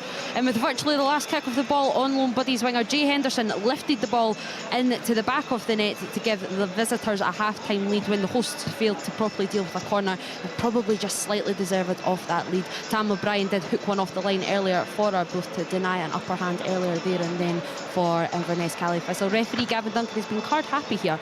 Wally Stuffy, Danny Devine and David Gold are all on a caution. Our sides have just came out here again. So at Gayfield, it is Arbroath 1, Inverness Cally Thistle 2, and the second half is just about to get underway. Thank you to Amy Canavan. So the half-time score lines across Scotland this afternoon: Aberdeen 0, St Johnstone 0, Celtic 1, Kilmarnock 0, Ross County 0, Livingston 0, and St Mirren 1, Hearts 0. In the Championship, as we just heard, Arbroath 1, Inverness Cally Thistle 2, Ayr United 1, Hamilton Accies 0, Cove Rangers 0, Queen's Park 3, and Partick Thistle 0, Morton 0. In League 1, Clyde 0, Kelty Hearts 1, Kelty down to 10 men. Falkirk 1, Montrose 0, FC Edinburgh 0, Dunfermline 1, Peterhead 0, Airdrie 0, and Cooney of the South 1, Alloa 0. And in League 2, Annan 0, Forfar Athletic 2, Bonnyrigg Rose 0, Albion Rovers 3, Dumbarton against Stirling Albion was postponed, Elgin City 0, East Fife 2, and Stenhousemuir 2, Stranraer 1. So lots happening in Scotland this afternoon. Tom English, we're keeping an eye, a very close eye, I think it's fair to say, on the game at Willie's Watching at Pittodrie. We spoke about how badly need Jim Goodwin is in need of a win today, 3 points today, particularly with some tricky looking ties coming up. Yeah, and he'll be frustrated. Duke scoring but being offside. Majowski, as Willie's saying, a couple of good chances. Doesn't score. Aberdeen have had four shots on target. St Johnstone have had 0. They've had 64% possession. Aberdeen still 0-0. I think I'm singing a familiar tune to Aberdeen fans, especially from last week, which I haven't checked the stats from last week, but I'd say they're not dissimilar to that. Certainly the 0 is exactly the same. But they are on top, but that's no good That's no good. I mean, Jim Goodwin said, yeah, we were on top last week, finished 0-0. A point is no good. You know, they need more. They need a goal to unlock the St Johnstone defence, to unlock this game, and to get a win that the manager desperately needs, and that those fans desperately want to see. Yeah, I mean, listen, you don't want to get to your objective by playing poor football, and I don't think that can be labelled at Jim Goodwin's Aberdeen side, especially earlier on in the season. I'm a big believer in it. You know, if you're on course to achieve the start of season aims, which I think top 4 would have been acceptable for Aberdeen this season, they're in a cup semi-final. I think that, okay, you can't put up with mediocrity all season in terms of the performances. However, I don't think it has been the case, and I think as long as Aberdeen stay in a similar position, improve the football, I think Jim Goodwin should be okay. But as Tom says, you can't continue to lose games, so you'll need to pick up a result sooner rather than later. You know, this time last year, Stephen Glass was getting pelters, and that team, as I said earlier on, is 1 point better off. Well, a big 45 minutes for Jim Goodwin. Once again, a choice of listening on Sports Sound to listen to commentary of Celtic against Kilmarnock, tuned to BBC Radio Scotland on digital, BBC Radio Scotland Extra on BBC Sounds, or 810 medium wave. For open all mics, choose BBC Radio Scotland on BBC Sounds or 92 to 95 FM, and both options are live online at bbc.co.uk/Sports Scotland. On digital radio, FM, online at BBC Sports Scotland, your smart speaker, and on BBC Sounds. This is Sports Sound from BBC Radio Scotland. There's no substitute. Off the ball and in! What a strike! What a goal! Right, let's go round the grounds again. Let's start in Dingwall with John Robertson. Goal is there for you, John, but it was a really, really close call. Livingston looked to have gone ahead there. Yeah, as I said, it was very, very tight, and the length it took would suggest that was the case, because it did take a while. We were all set up for the offside free kick to be taken, but Willie Collin waited, and eventually it was ruled out, and by the slimmest amount. It must have been by the slimmest amount. I've just got the picture here, John. But we're starting the second half. County, we're way ahead of you guys. We're in the 50th minute here, and the best chance of the game was created there. A lot 1-2 with O'Wara and Callahan. Callahan's a great chance, 8-9 yards out, smashed it straight at the goalkeeper, Jamal George. So County have started the second half on the front foot, but we're still goalless. Calcan had to score that one. It was a massive chance. I'm just looking at this picture of the offside for Shinnie now.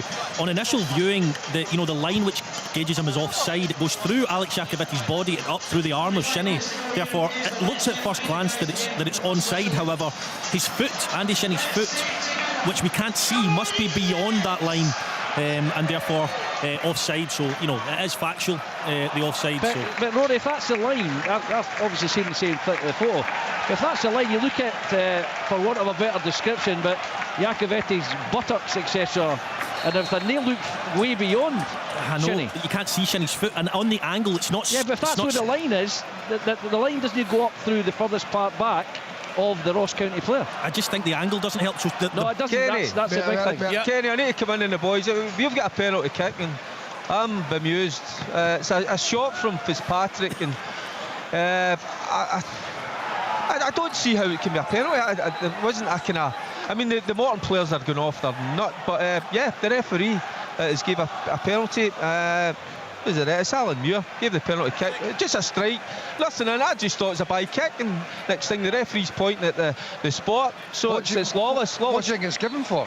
It's an arm, but it must, and it's the edge of it. They'll just inside the box. But again, for me, the arm's beside the body. But it's a beautiful penalty kick from Wallace.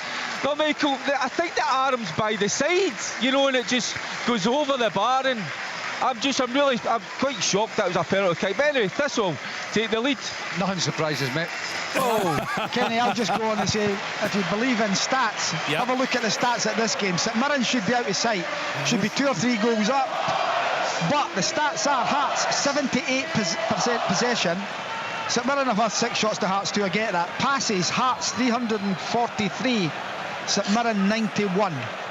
That's incredible, isn't it? It's unbelievable stats. If you're just looking at that, if you're just looking at that without hearing your commentary and the pictures we've seen coming into the studio, that's astonishing. Can I also say that it's only on open all mics will you hear the words Iakoviti's buttocks.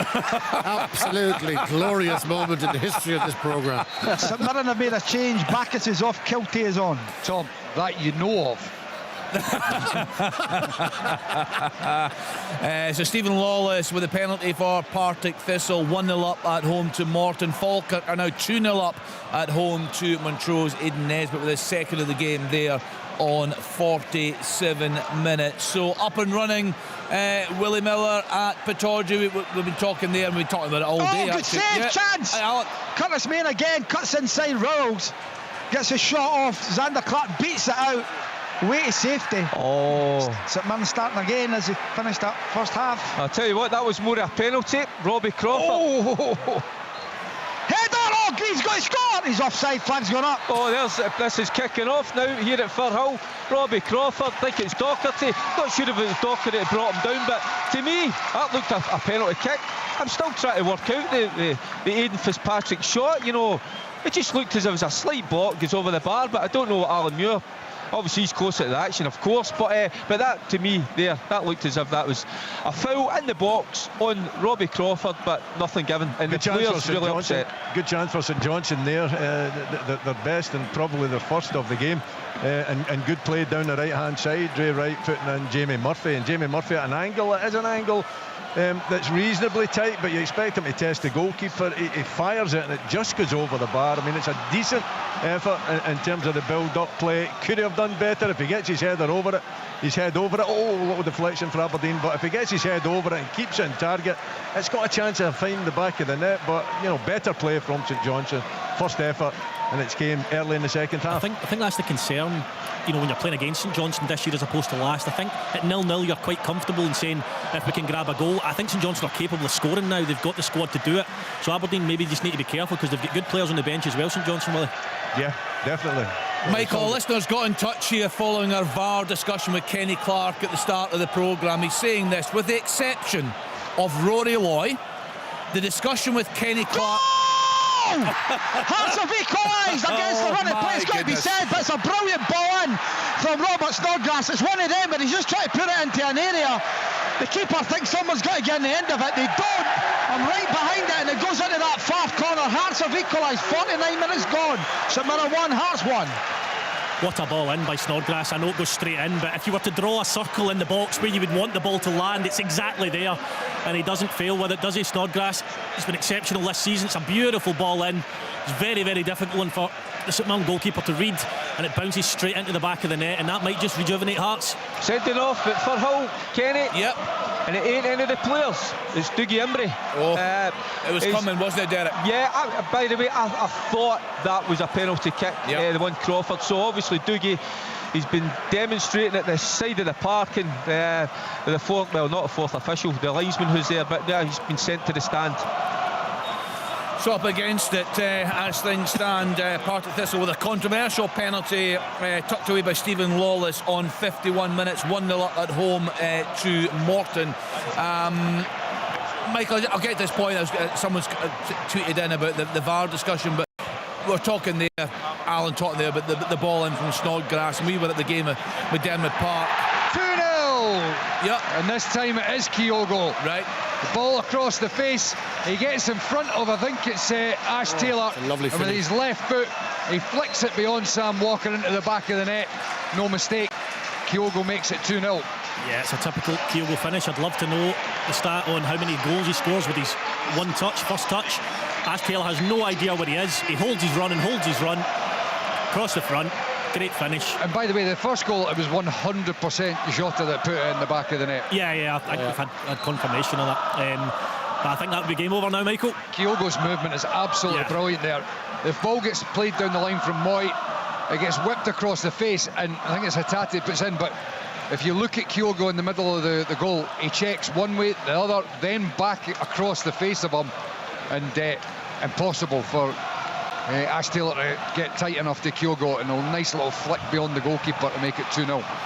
I say, Michael, when we watched Robert Snodgrass, the game up at McDermott Park, you were raving about him that night, just the way he controls things, the things that he sees in a game. Well, he's got great composure. Seldom does he misplace a pass or misstrike the ball when he's passing and and kicking it. It's a great composed player that helps his whole team, because whenever they're under a little bit of pressure, they give the ball to him. He's invariably got a bit of space. Even if he has got pressure being applied to him, he just uses his body very well to shield the ball and protect it. And well, I'm pretty positive, I know for a fact, that Robbie Nielsen's over the moon with him and just desperate to make sure that he can keep him fit. They've equalised. Morton, let's see who that is, by the way. It's just a ball into the box, it's bobbling about. I think it might be Blues that's got it. I'll confirm that in a moment, but what a... You know, that's typical Dougie Imrie side, you know, up against it. You know, they should have had a penalty, but it's just a ball into the box, it's bobbling about, and I think he converts it with his knee. You know, he can come up at a kind of awkward angle, confirm who it is, but it's a great finish, because he just had taken a improvised. Great finish, but Morton, what a piece. They need to check this one. Are they going to check it? Looked like an arm ball to me in the box. It was driven at them. You know, an opportunity. No, he's offside. He's given offside. So forget that call. Still 0-0. Come on then, let's get on with this email from this Mikey fan club member. All right. No, listen, Kenny, you're all involved. Kenny, I was just going to say there that I've been reliably informed, and not by any of you guys in the studio, but that second one was off of Taylor. Kyogo actually misses it. So was that we did get the guys in the studio perhaps there? An own goal. Well, they were talking about how Kyogo scored the first one, and he clearly didn't. And now they've not even noticed that he didn't get the second one. You're just trying to deflect away from what's coming. Blame Kenny Clark. Yeah. Right, here we are. Here's the tweet that came in earlier. With the exception of Rory Lloyd, the discussion with Kenny Clark was truly embarrassing. Like a group of school kids refusing to listen to their teacher because they think they already know the answers. I was listening to Kenny Clark, and I appreciate him coming on the show. He was good, and listen, they are always very clear. He can't speak about specifics, but what he tried to do is to try and to group them together. Ange Postecoglou was talking about a collection of things across the season he's not happy with. I didn't know that he couldn't speak about Ange Postecoglou's comments that were very strong yesterday, but I thought it was a good debate. It was interesting. I just asked him what order they check the VAR. I thought it was a great question, Alan. Just to give it, you know, to let people know how they do it. Biscuits, your time in school, what did you get if you didn't do your toe with a teacher? The belt. Can he do that now, Fergie? I'll give you the belt. Oh, what a miss. Yep. Massive chance here for Ross County. It was a brilliant break. The substitute who has just come on, went down the left wing, he's cut it back, and I think it's Cancola. Yep, David Cancola has smashed it past. What a chance that was. That's a second huge chance, isn't it? After Rory, that's the best chance of the game. Callan wants a good save, but he's got to hit the target from there. Yeah, absolutely. And he does so well. A good composure to take the first touch, and then the finish is poor. It should be at least 1-0 up. Fergie, see at my school, if you were good at football, you didn't get the belt, you just get lines. Aye. And you got your chalk taken off you for your slate. I wish that happened in my school. Well, right enough, I never went to school after second year. Can you imagine a young Willie Miller in class? I think he'd have been good people. I think he'd be a model. I can't imagine Willie as a schoolboy. I think he was born with a moustache. I think Willie was born with the tash. Alan, do you prefer him with or without the tash? Oh, without it. Oh no! Because I used to play against him, and I hated him when he had the moustache. I just hated him. He was quite ferocious looking with that, wasn't he? You've still got my poster though, Alan, haven't you? Exactly, on the wall, Willie. Throw darts at every night. Well, it's certainly better than Roy Keane's. Oh, that's a shocker. That is, isn't it? Yeah, that is a shocker. As a man who loves Roy Keane, I have to say the tash is a disgrace. Not happening. What's happening? Sky Sports and Live Scorer reporting it as a Kyogo goal, so may need to be one for the goals panel, that one. Or an apology from Michael. We'll see that coming, yeah. Perhaps you can just look at the pictures and come up with an answer. You sound almost as bad as the officials this time. The same answer that everyone else is coming up with. Right, anyway, whatever's happening, Celtic are 2-0 up there. Aberdeen still looking for that opener against St Johnstone, Willie. They still are, yeah. I think St Johnstone are looking a little bit more determined to get forward in the second half. They're making more of a game of it as a spectacle, but Aberdeen are still in control of the ball most of the time, still having most possession, but haven't really created any opportunities in the second half. It was St Johnstone that had that Jamie Murphy chance, and that's the only chance that we have had here, so it's still goalless, I'm afraid. Well, has this got Considine goal 89 minutes all over it? Oh yeah, that would just sum up Jim Goodwin's and Aberdeen's day if that did happen. But yeah, I mean, these things can happen in football, we all know that. If you're a player, Al, if you're Considine and that does happen, how are you celebrating that one? He's had a long virtual all his career at Aberdeen. Very grateful what Aberdeen have done to him. You know, that's football. Yeah. He would just celebrate it and move on. It's as simple as that. But, you know, Aberdeen have been brilliant for Andrew and vice versa. Yeah, you know these players who don't celebrate a goal when they score against their old club, but if that person's teammate also scores, makes it 2-0, they'll celebrate that. They're all over them. Yeah. You know what? You know. They're a funny lot. It's just ridiculous. Footballers are a weird lot. I did that with Hearts, Tom, when I went back to Ibrox. I scored, and you know, I wanted to go mental, but inside I was, but I didn't want to kind of show it, you know. So, but inside you feel like that, you know, you're ready to burst. Definitely. Did you feel you had a point to prove, Derek? Yep, yeah. Of course, because it was Graham, you know, that ousted me from the club. So yeah, and it does, you know, and I kind of wanted to celebrate, but just, I don't know if it's a kind of respect thing, but inside I was, you know, I'm just ready to burst. But when you said, Derek, since then, when you look back on that, he was right. Oh, he was absolutely bang on. Oh, of course he was, you know, and I picked up too many injuries. Maybe my discipline wasn't the best, so no, he was quite right to get me out and get better players in. Was that Ian McCall leading you astray, was it? Oh, by the way, I could tell you a few stories about Ian, but me too. I'll just confirm it was Baird that scored that goal with the thigh. He improvised absolutely brilliantly. It was an awkward height, but with the thigh, and it was into the top corner of the net. Brilliant goal. More goals in the Championship. Kenny Crawford, you had to leave us for your television duties, but more goals in that game. It's all happening. It's still the Simon Murray show, Kenny. It's now Cove Rangers 0, Queen's Park 5. It's unbelievable. Wow. Simon Murray has scored 2 more goals in the last 5 minutes. The first one was a cushion volley, brilliant at the back post.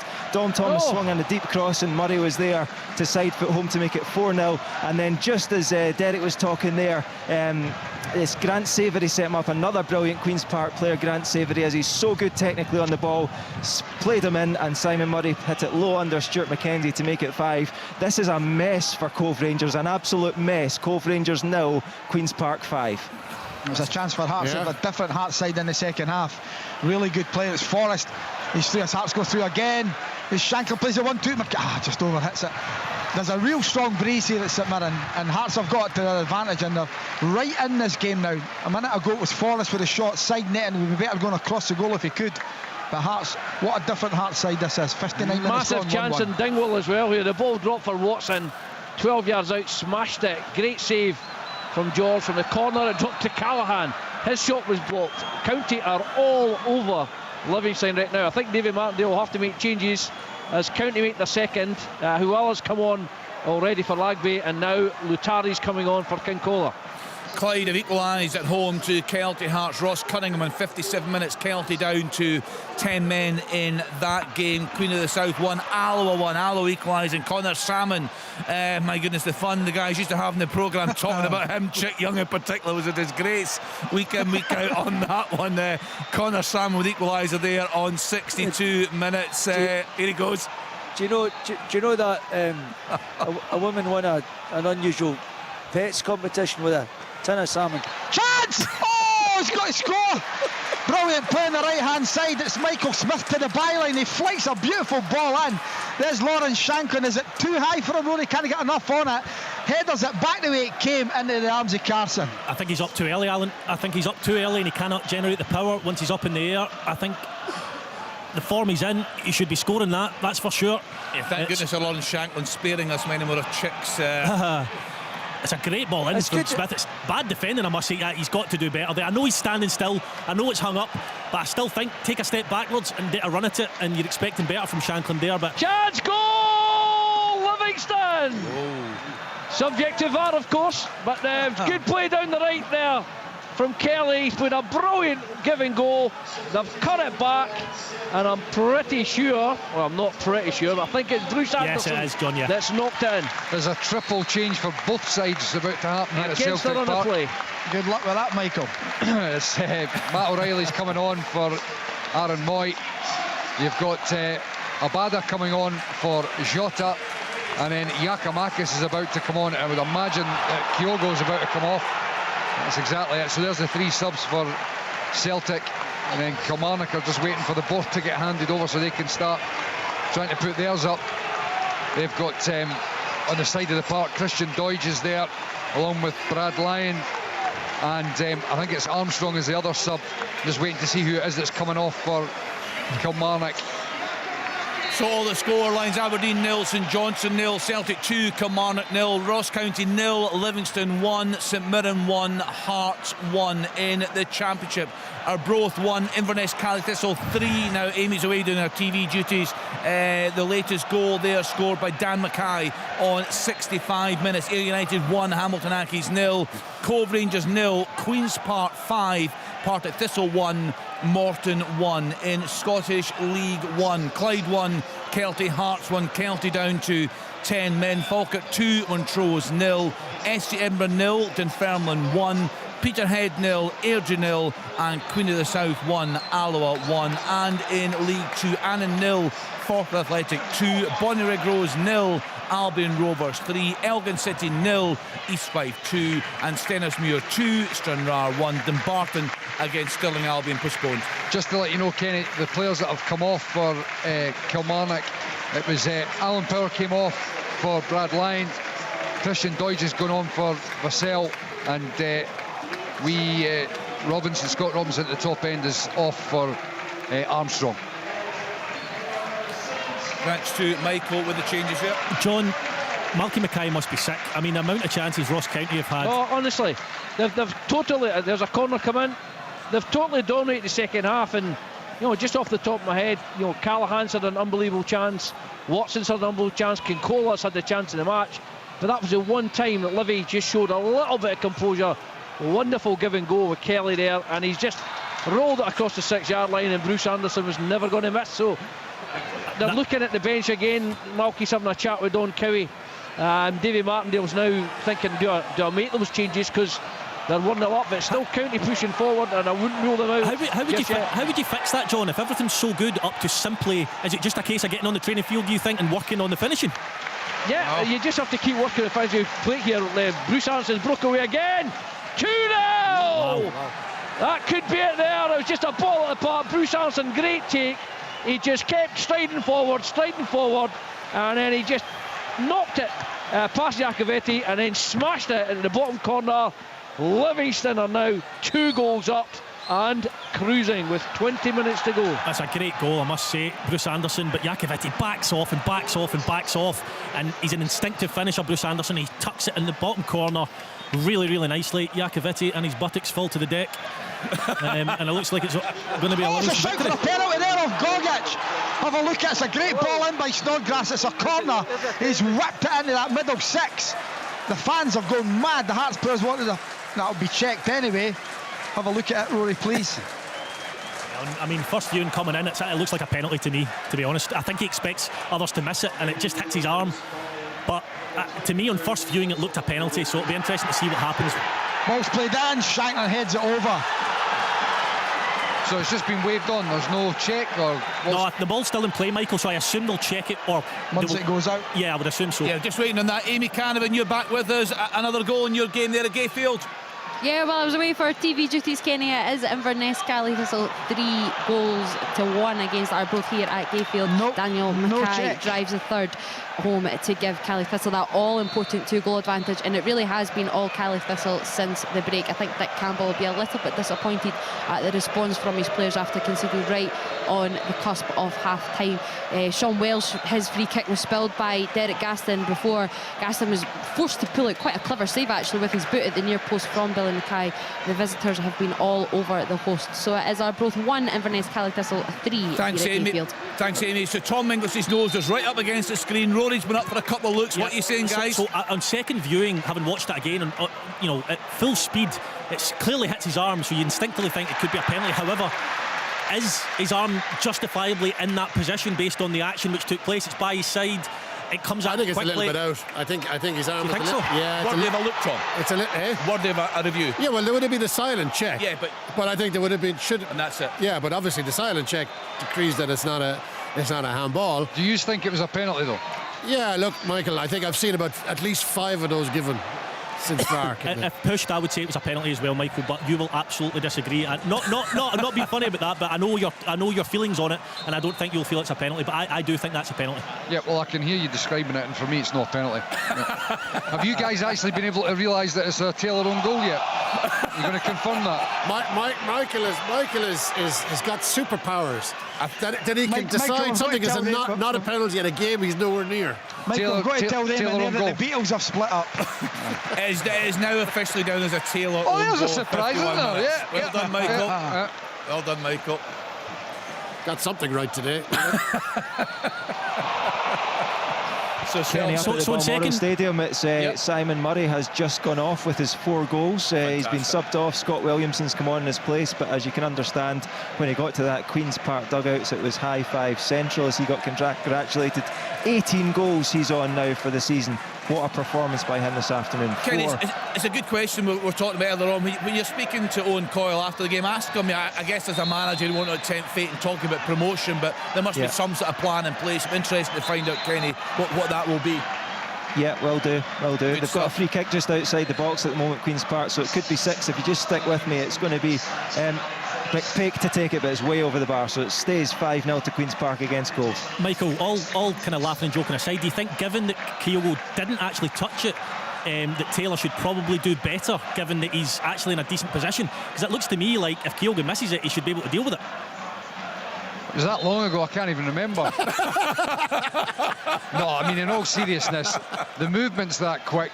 He's blindsided by Kyogo. He obviously thinks Kyogo's going to flick it into the goal. My recollection, I would love to see it again, is that it'll just come off him without him knowing, into the back of the net. Right, William Miller, what's happening at Pittodrie? Are these fans getting a bit nervy? They're still going with it, although it's not been great in the second half from the home side. I think St Johnstone have improved significantly. You know, and they've got a better. They're not controlling the game, but they're in the game much more than they were in the first half.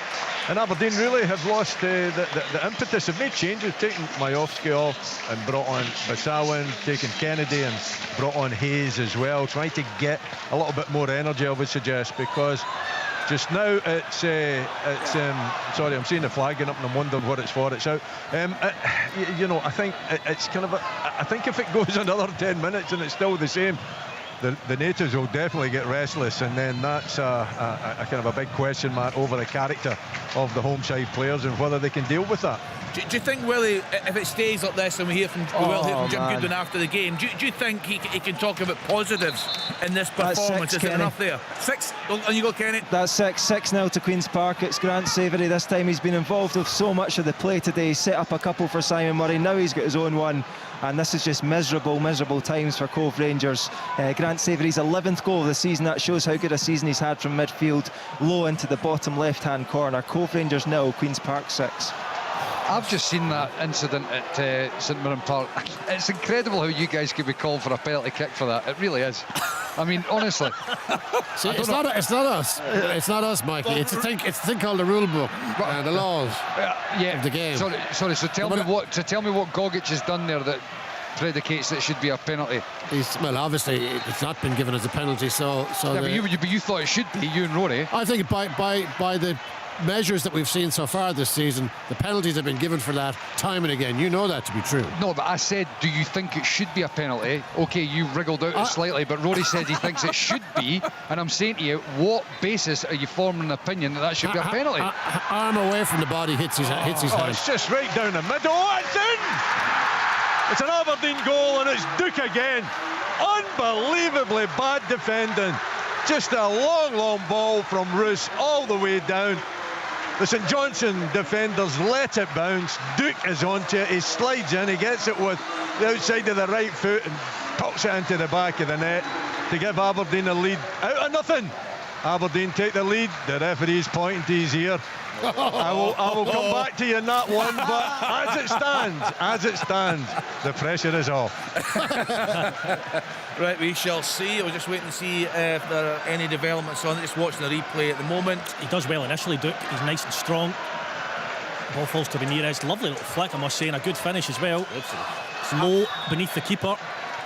So it's just waiting to see whether it's given or not. It's hard to see what they could be looking at. Potentially offside is the only potential issue that they would have, I would suggest, but they are checking it. Jim Goodwin very calm in the touchline. We're seeing pictures coming into the studio here. Surely he's doing somersaults inside Jim Goodwin, because this is huge for him. There's quite major conversations going on at present, that's for sure. I think it's okay. I think it's been given. I can confirm that it has been given. Aberdeen lead 1-0. Yeah, it's a big goal for the home side. Duke on target. He was denied a tight offside in the first half, but on 74 minutes, Aberdeen 1, St Johnstone 0 in that game. So, in terms of, Michael, do you get what the guys are saying in terms of the penalty award? Clearly doesn't. No, no, by the way, I'm not even 100% sure it hits his arm, but if it does, what are you expecting Gogic to do? His arms are completely in normal position with what he's trying to do. What were you expecting Bernabei to do? What were you expecting Matt O'Reilly to do? They were both penalties. They were ludicrous decisions. Yeah, but they were given. They were given. Yes. By the rules, they were given. By VAR, they were given. No, their interpretation, which was completely incorrect, which then doesn't mean that because they were given, that you should be given other things that are completely wrong as well. So I'm saying to Rory, you think that's a penalty kick? How? How do you think that's a penalty? I said it to you. The ball comes across. His arm is slightly extended from his body and hits his arm. The point for me is, Tom, that is the distance it travels as well. It doesn't hit anyone else. No, that's true. So I mean, if it flicks off a head or a foot or whatever it may be, it travels directly from the corner, and that's a good 30 yards into the box, and it hits him directly on the arm. So therefore, for me, it's not justifiable that he cannot get his arm out the way. And this kind of narrative that you and you alone, Michael, are the only one who can have opinion based on the rules. Me alone. Well, I've already been messaged to say by others that are sitting in the studio that they didn't think it's a penalty. No, that's fine, and that's fine, and that's open to debate. Right. However, the fact that I think it's a penalty doesn't mean I don't understand the rules. It simply means that that's my opinion. It's travelled a long way. I think he's got time to move his arm out the way. I think he hasn't reacted because he thinks it's going to hit somebody in the box. All right, but I thought you said it just travelled and he should be moving. So you accept that people in the way are actually in play. They're in play. If it had touched him, it didn't deflect onto his arm, Michael. It did not deflect onto his arm. You've just said he thinks that it's going to It doesn't matter what he thinks. Well, it clearly does, because that's how your brain functions and your body moves. Because you think of don't things. Get onto biomechanics again, for the love of God. Well, to be honest, maybe you need to understand that. You need to understand. The distance it travels, okay, he's got to anticipate getting his arm out the way, whether it hits somebody or not. He's not going to anticipate getting his arm out the way. He is not thinking this is going to hit my arm. Well, He's thinking about. He should be, Michael. What? No, Rory. You don't think all the time this is going to hit my arm. Michael, You're thinking about trying to control the ball. You're thinking about trying to play the ball. It's not a case of a yes or a no. There's many other things other than this is going to hit my arm. It's you not don't a case think of that me, when you play. It's not a case of me giving that opinion, Michael, and you saying no. That doesn't make it factual. You saying no. My opinion is that it travels a long way, takes no deflection. That's not how you play the game of football. And it hits his arm. You don't play like that. You don't. He should be able to get his arm out the way. Is this not yet another example of subjectivity? But I don't think I would defy anybody to look at that and say that should be a penalty kick. Well, people are, Michael, and you just have to accept it. Now, it doesn't mean you're right or we're right or you're wrong or we're wrong. You just have to accept it, and this is where we are. People are looking at the same incident and seeing different interpretations. And I just think that is, for me, it comes down to the same problem that we have with officials that are calling it, that is a completely ludicrous interpretation. Alex Gogic has done absolutely nothing wrong, and yous are trying to punish him with a penalty kick. It's crazy. Just because you see it as a ludicrous interpretation doesn't make it ludicrous. You're not all seeing and all knowing. Thank goodness for that. Take it away. Ross County back in it. A deep ball headed back far across goal from Callahan.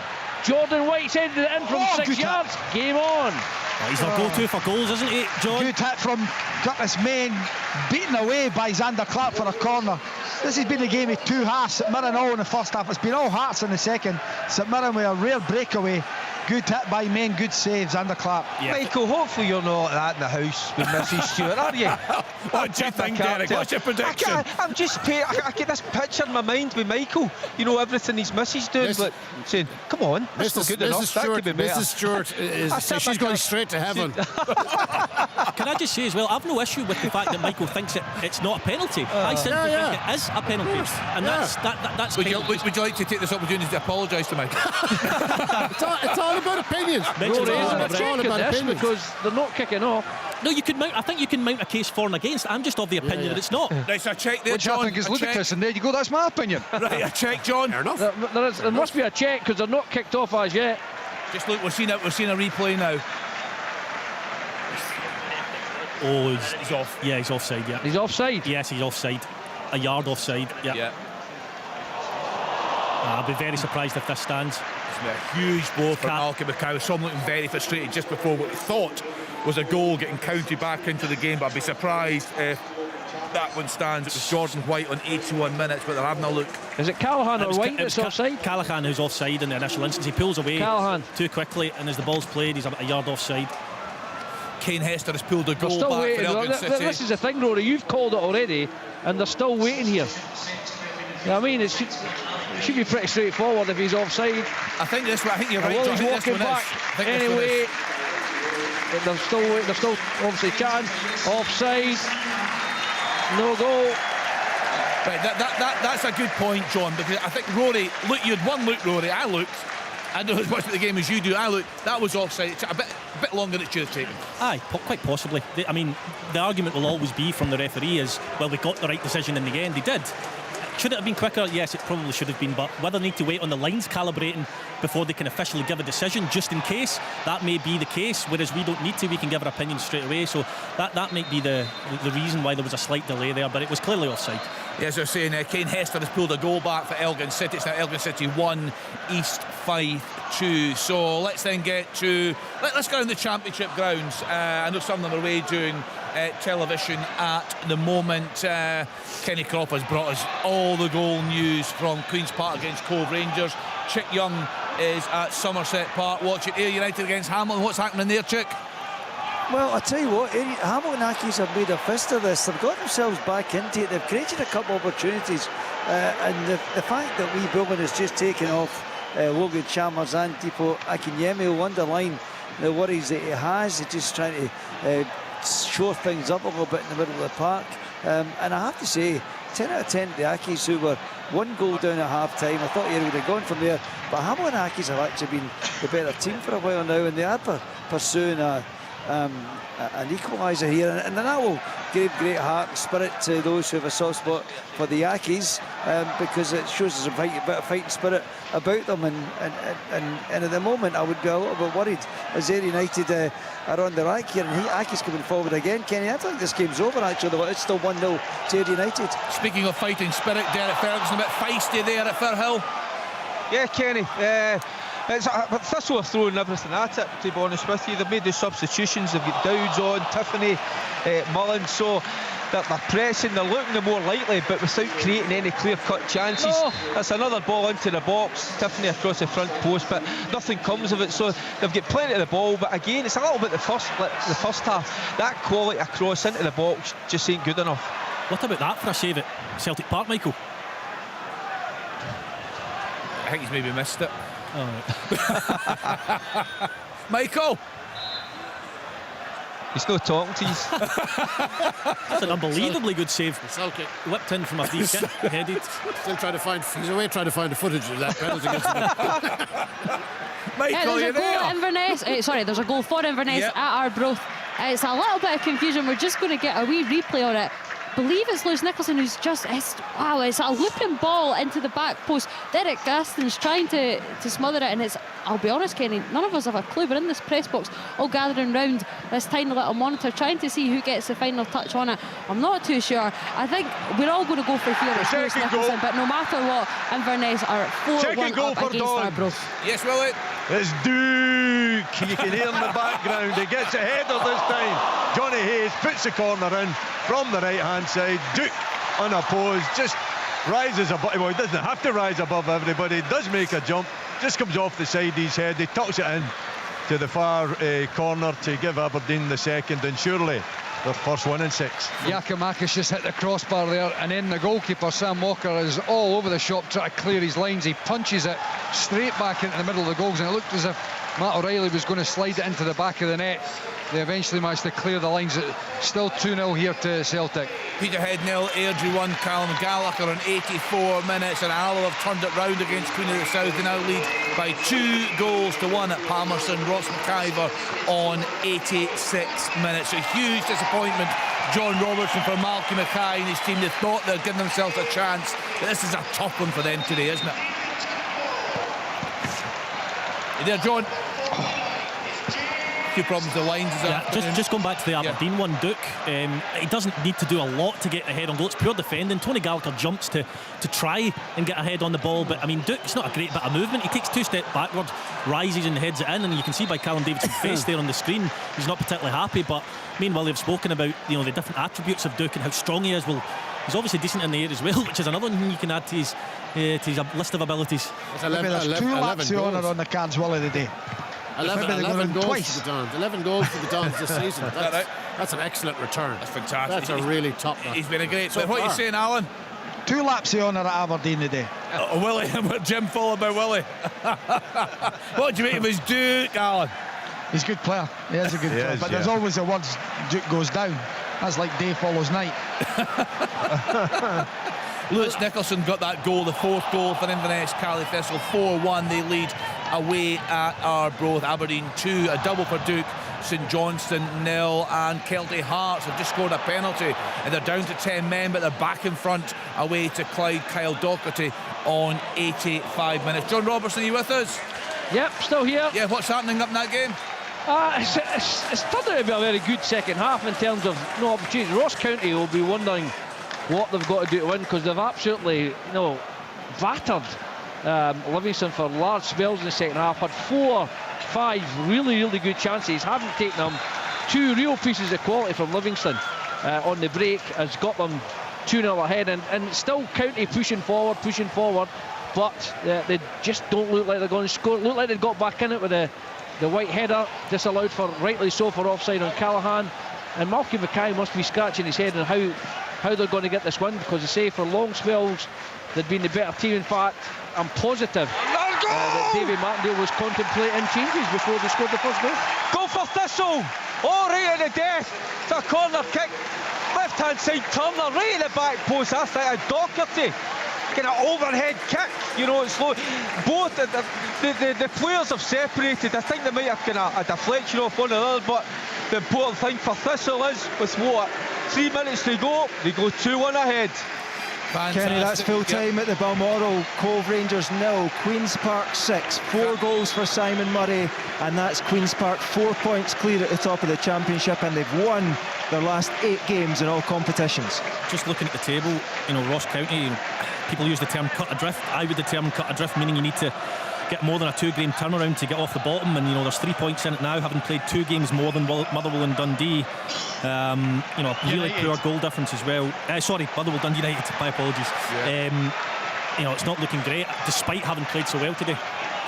Airdrie now 2-0 up away to Peterhead. A second of the game for Callum Smith. He got that on 88 minutes, and as Derek telling us, it's an own goal. I think I'm talking about a deflection, because both the Thistle players, they kind of separated, but it was Docherty certainly with a hit, but comes off a Baird, so he scored one, put one into the back of his own net. And they're giving the PA giving it to Docherty at the moment. That may change as it often does. I think, but Ian McCall will be absolutely delighted. And to be fair to them, you know, the first issue in the second half, the press, not a lot of quality, I've got to say, but that was just a corner kick into the box, little slice of luck maybe, you know, Docherty a bit a deflection into the back of net, 2-1 ahead. And maybe completely wrong here, Rory. Is it yourself that fancied Thistle for the championship title? Was it you saying that? Yeah, well, I said a few weeks back, I think they were 8th at the time. I think they had the strength and depth in the squad. Now, they went through a sticky patch when they did have injuries, but I just think with the manager they've got and the quality they've got, it wouldn't surprise me to sneak them in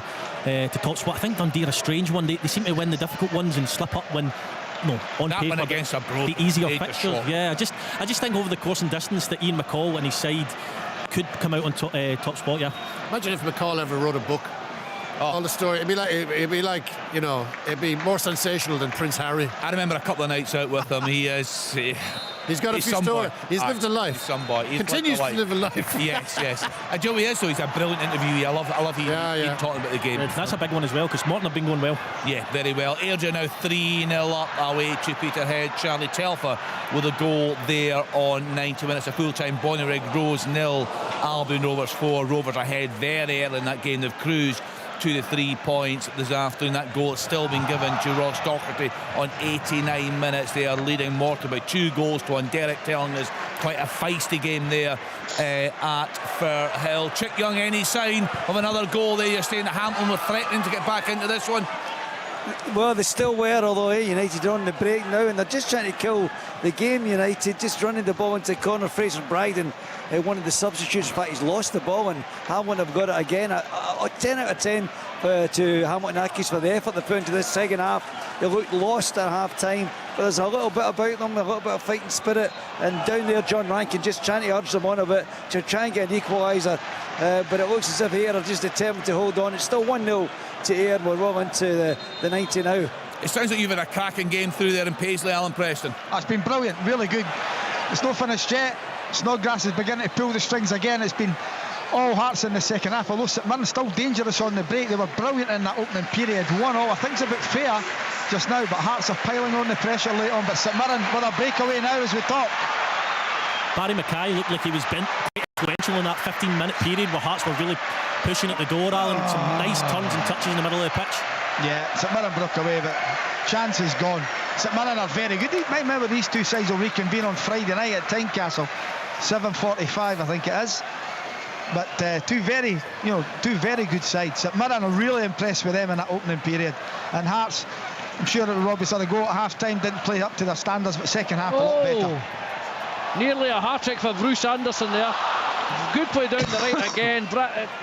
Kelly whips it in, and Anderson gets in front of his man, Rory. A real chance for his hat-trick. Yeah, it is. And you know, he showed with his first finish that he's capable of scoring those types of ones. You just feel it can happen once, fair enough, but I think the Ross County players have got to be more switched on and get in front of him there. But he makes a decent connection, which isn't easy to do, but a decent save in the end. Yeah, Livingston on course for the 3 points. That will see them up to 5th in the table again. We talk week in, week out about the great job that Davy Martindale is doing in that club. Once again, he's doing that. You'd bank on them, I think it's fair to say, to be right in the mix for top 6 come the end of the season once again. In terms of this Aberdeen performance, Willie Millway, I think it was all about the result today, but what about the performance? Signs of recovery in terms of what you've seen in recent weeks? Yeah, I would say so. You know, the Duke has found his scoring touch. I mean, it's not as if Aberdeen haven't been creating chances, and they've been dominating games, and they've got themselves into some very good situations, but they just haven't been creative enough, or they haven't found that killer touch. I mean, Majowski's had 3 great opportunities in the first half, and it takes him to come off and then Duke to get the responsibility of being the leading man through the middle, and he takes it with both hands and scores a double. So for him, a great individual performance, and for Aberdeen, you know, much more of the same. Decent at home, but this time getting the 3 points. Kenny, full time at Firhill. Partick Thistle 2, Morton 1. So Morton in that 10-game unbeaten run has come to an end. And I tell you what, there's some goings on at the moment. Dougie Imrie back on the park. Both sets of players having choice words with each other. So this, as I said, it's been feisty. It's been full-time Dingwall, 2-0. Yeah, and they're still going. They're still going at it. Full-time at Somerset Park, and it's Ayr United going second in the league. 1 goal from Josh Ball in the first half was enough. All 3 points, and Aki's spirited performance but anchored at the bottom of the league. Full-time at Somerset is Ayr United 1, Hamilton 0. I don't know how Celtic haven't scored a third. It's just incessant pressure, and Forrest should have made it 3. And Sam Walker's made another really good save just before that as well. So surprised that they haven't tucked those away. Celtic, they're usually clinical. Ange Postecoglou's full-time at Gayfield, Arbroath 1, Inverness 4. Thanks, Amy. Ange Postecoglou's all about performance. Michael, what do you think he'll have made of this today? Sorry, what was that, Kenny? Just Ange Postecoglou, in terms of his assessment of the performance today, what will he make of it, do you think? What will he think of the performance? Yeah. I think he'll be fairly happy with it. They managed to eventually break Kilmarnock down. I think the goal just before half-time was key. In the second half, they've got in behind Kilmarnock on numerous of occasions, and they obviously managed to get the second goal, even though it was an own goal. But they've hit the post, they've hit the bar, they've peppered the goal with a number of strikes in the second half, and their general all-round play's been pretty good. So I think he'll be happy. The game started a little bit sluggishly, but they've grown into it, and the intensity and the tempo has increased as the game's gone on. I think he'll be very pleased with it. It's another win. It's not showing any kind of shaft of light for Rangers at all. And that's all they got to keep doing. Keep banging out performances like this, and we know what's going to happen. The league's still open. There's still a challenge, I think. That's full-time at Pittardre, Aberdeen 2, St Johnstone 0. Thanks, Will. He's in feisty mood this afternoon, isn't he? You think it's a challenge, Mikey, or was that tongue-in-cheek? I think he's bringing up previous. I think that was for my benefit. Was that for you, Rory? Oh, was that for you, Rory? Right. Okay. Good on you, Willie. Christmas stuff down, Bunting back up. Some full times coming in. FC Edinburgh 0, Dunfermline 1. As we heard, United 1, Hamilton Accies 0, Annan 0, Forth Athletic 2, and another full time Queen of the South 1, Alloa 2. Alloa fighting back in that game, and it finished. It was a late onslaught from Airdrie. Peterhead 0, Airdrie 3. So we're just awaiting the games to come to a close here this afternoon. Still going in Paisley, Alan? We are, yes. St Mirren got a free kick wide on the right. It's about 50 yards out, but they've loaded the box. I don't know. I think we might be waiting on something. I think it's a potential red card. Against who? I'm not sure. I'm just waiting to see it. Who's that writhing about there? It's Fraser who makes the tackle. Who is it? It's Marcus Fraser who makes the tackle on number 7. Was it? I just got a quick glimpse. Or was there. It on Mackay? Yeah, possibly. We've not seen it again, which isn't helping. We could do with seeing it again. I just got a very quick glimpse there in real time. I think that's what it was. I think that's what they're checking, Alan. He's coming to have a look. Yeah, referee's going to come over. We don't know what it's about. We're just told us a check. So just explain that, Alan, for those that haven't been at games recently. That's what happens. Is it an announcement that comes up from the George Grant? It was on VAR check, yes, and it goes on the scoreboard, and the referee comes over to the television where he's doing that right now to the right hand side of Robbie Nielsen's. It was Marcus Fraser on George Grant, Alan. Yeah, that's right. That's an announcement over the tannoy as well. Right. I mean, it's pretty. VAR official Colin Stephen has asked the referee Chris Graham to come over and have a look. It's pretty ominous when he makes that walk. Yeah, we've never seen anything overturned yet, or not being asked to go with the decision that the VAR person's asked him to go and have a look at. Montrose pulled the goal back. Kerr Waddle, Falkirk 2, Montrose 1, but that's in the 95th minute, so possibly too little, too late from the wayside there. Just seen the incident, Alan. Marcus Fraser jumps over Olasanya to try and get the ball, and he lands quite heavily on George Grant's leg. I mean, whether he means it or not, it looks like he lunges down. It doesn't look great, and for me that is a red card. Yeah, I don't know if there's intent there, but intent's not relevant. Celtic, that's 2-0. For me, I've just seen it actually. Doesn't look pretty at all. No, it doesn't. I think it is a red card. Like I said, I don't think he necessarily means to do it, but that's not relevant when it comes to the referee's decision. The referee runs back on, not told us what's happening so far. He just has a little jog over to the far side. St Mirren have got this free kick, so clearly that free kick won't happen if he makes it. Yeah, he's going into his pocket, and it is a red card. Yeah, I think that was the right call. And again, I think that's correct. Very, very obvious red. Yeah. Like, I don't think he's particularly, even as he hurdles his teammate, I don't think he's particularly near the ball. Michael, what's your thoughts? You know, for me, during play there, it's over the far side. It didn't just looked as if he'd won the ball, and then obviously it's a free kick to St Mirren. But the referee, and this is why VAR's here. It's when you look at it now, it's a red card for me. It's a bad one. Yeah, it's absolutely. It's an easy decision to make. That's a red card all day. What is he doing though? Like when the ball is actually cleared at the time he lands, his hands got straight away, which is, I think, again, whether he actually means to do it, I don't know, but it's a straight red card every day of the week. So just your game remaining there, Alan. Obviously a wee bit of time to be added on for that. Yeah, there is. Yeah, there'll be a bit of time going on. Fraser still, he was remonstrating with the referee. He's now coming off. He's not happy. He's saying to Stephen Robinson, he jumped over his own player. You know, St Mirren will make a change as well. Taylor is coming on. Well, Lasagna, who was come on as a substitute, has now been taken off, and Richard Taylor making his debut. Even though you can understand it and there's a reason for it, it's nothing worse. Falkirk have beaten Montrose by 2-1. Clyde 1, Kelty Hearts 2. So the 95th minute, Marcus Fraser showing the red card there at the game in Paisley. It's still in the balance. That one, St Mirren, Alan Taylor's cruising. So many chances in that first half. Ryan Strain with a deflected free kick on 4 minutes. Robert Snodgrass, how good a signing has he been? Actually, just thinking about that, Tom, remember that Stevie Hamill was trying to get him. We thought he was going to get him for Motherwell. What a difference he would have made for Motherwell. Hart stepped in. He's been a class apart, hasn't he? He has. I mean, just vast experience. And you think with his injury profile, how is he going to fare? Yeah. But he's from the get-go, he's been excellent. Real presence. Huge character, like a very, very entertaining guy, a leader, still can play, you know. I think he's been an outstanding signing for Hearts. So just waiting on the full-time score coming through from Paisley. Full-time, Aberdeen 2, St Johnstone 0, Celtic 2, Kilmarnock 0. Yep. It's gone right up the far end. Flynn, he's knocked it away. Great run by Flynn. St Mirren down to 10 men. It's 1-0 still. Still the play there, so one apiece there. So Ross County 0, Livingston 2, Celtic 2, Kilmarnock 0, Aberdeen 2, St Johnstone 0 in the Championship. Arbroath 1, Inverness Cally Thistle 4, Ayr United 1, Hamilton Accies 0, Cove Rangers 0, Queen's Park 6, and Partick Thistle 2, Morton 1. A late winner there for the Jags. Into League 1, Clyde 1, Kelty Hearts 2, Falkirk 2, Montrose 1, FC Edinburgh 0, Dunfermline 1, Peterhead 0, Airdrie 3, and Queen of the South 1, Alloa Athletic 2, and in League 2, Annan 0, Forfar 2, Bonnyrigg Rose 0, Albion Rovers 4, Elgin City 1, East Fife 2.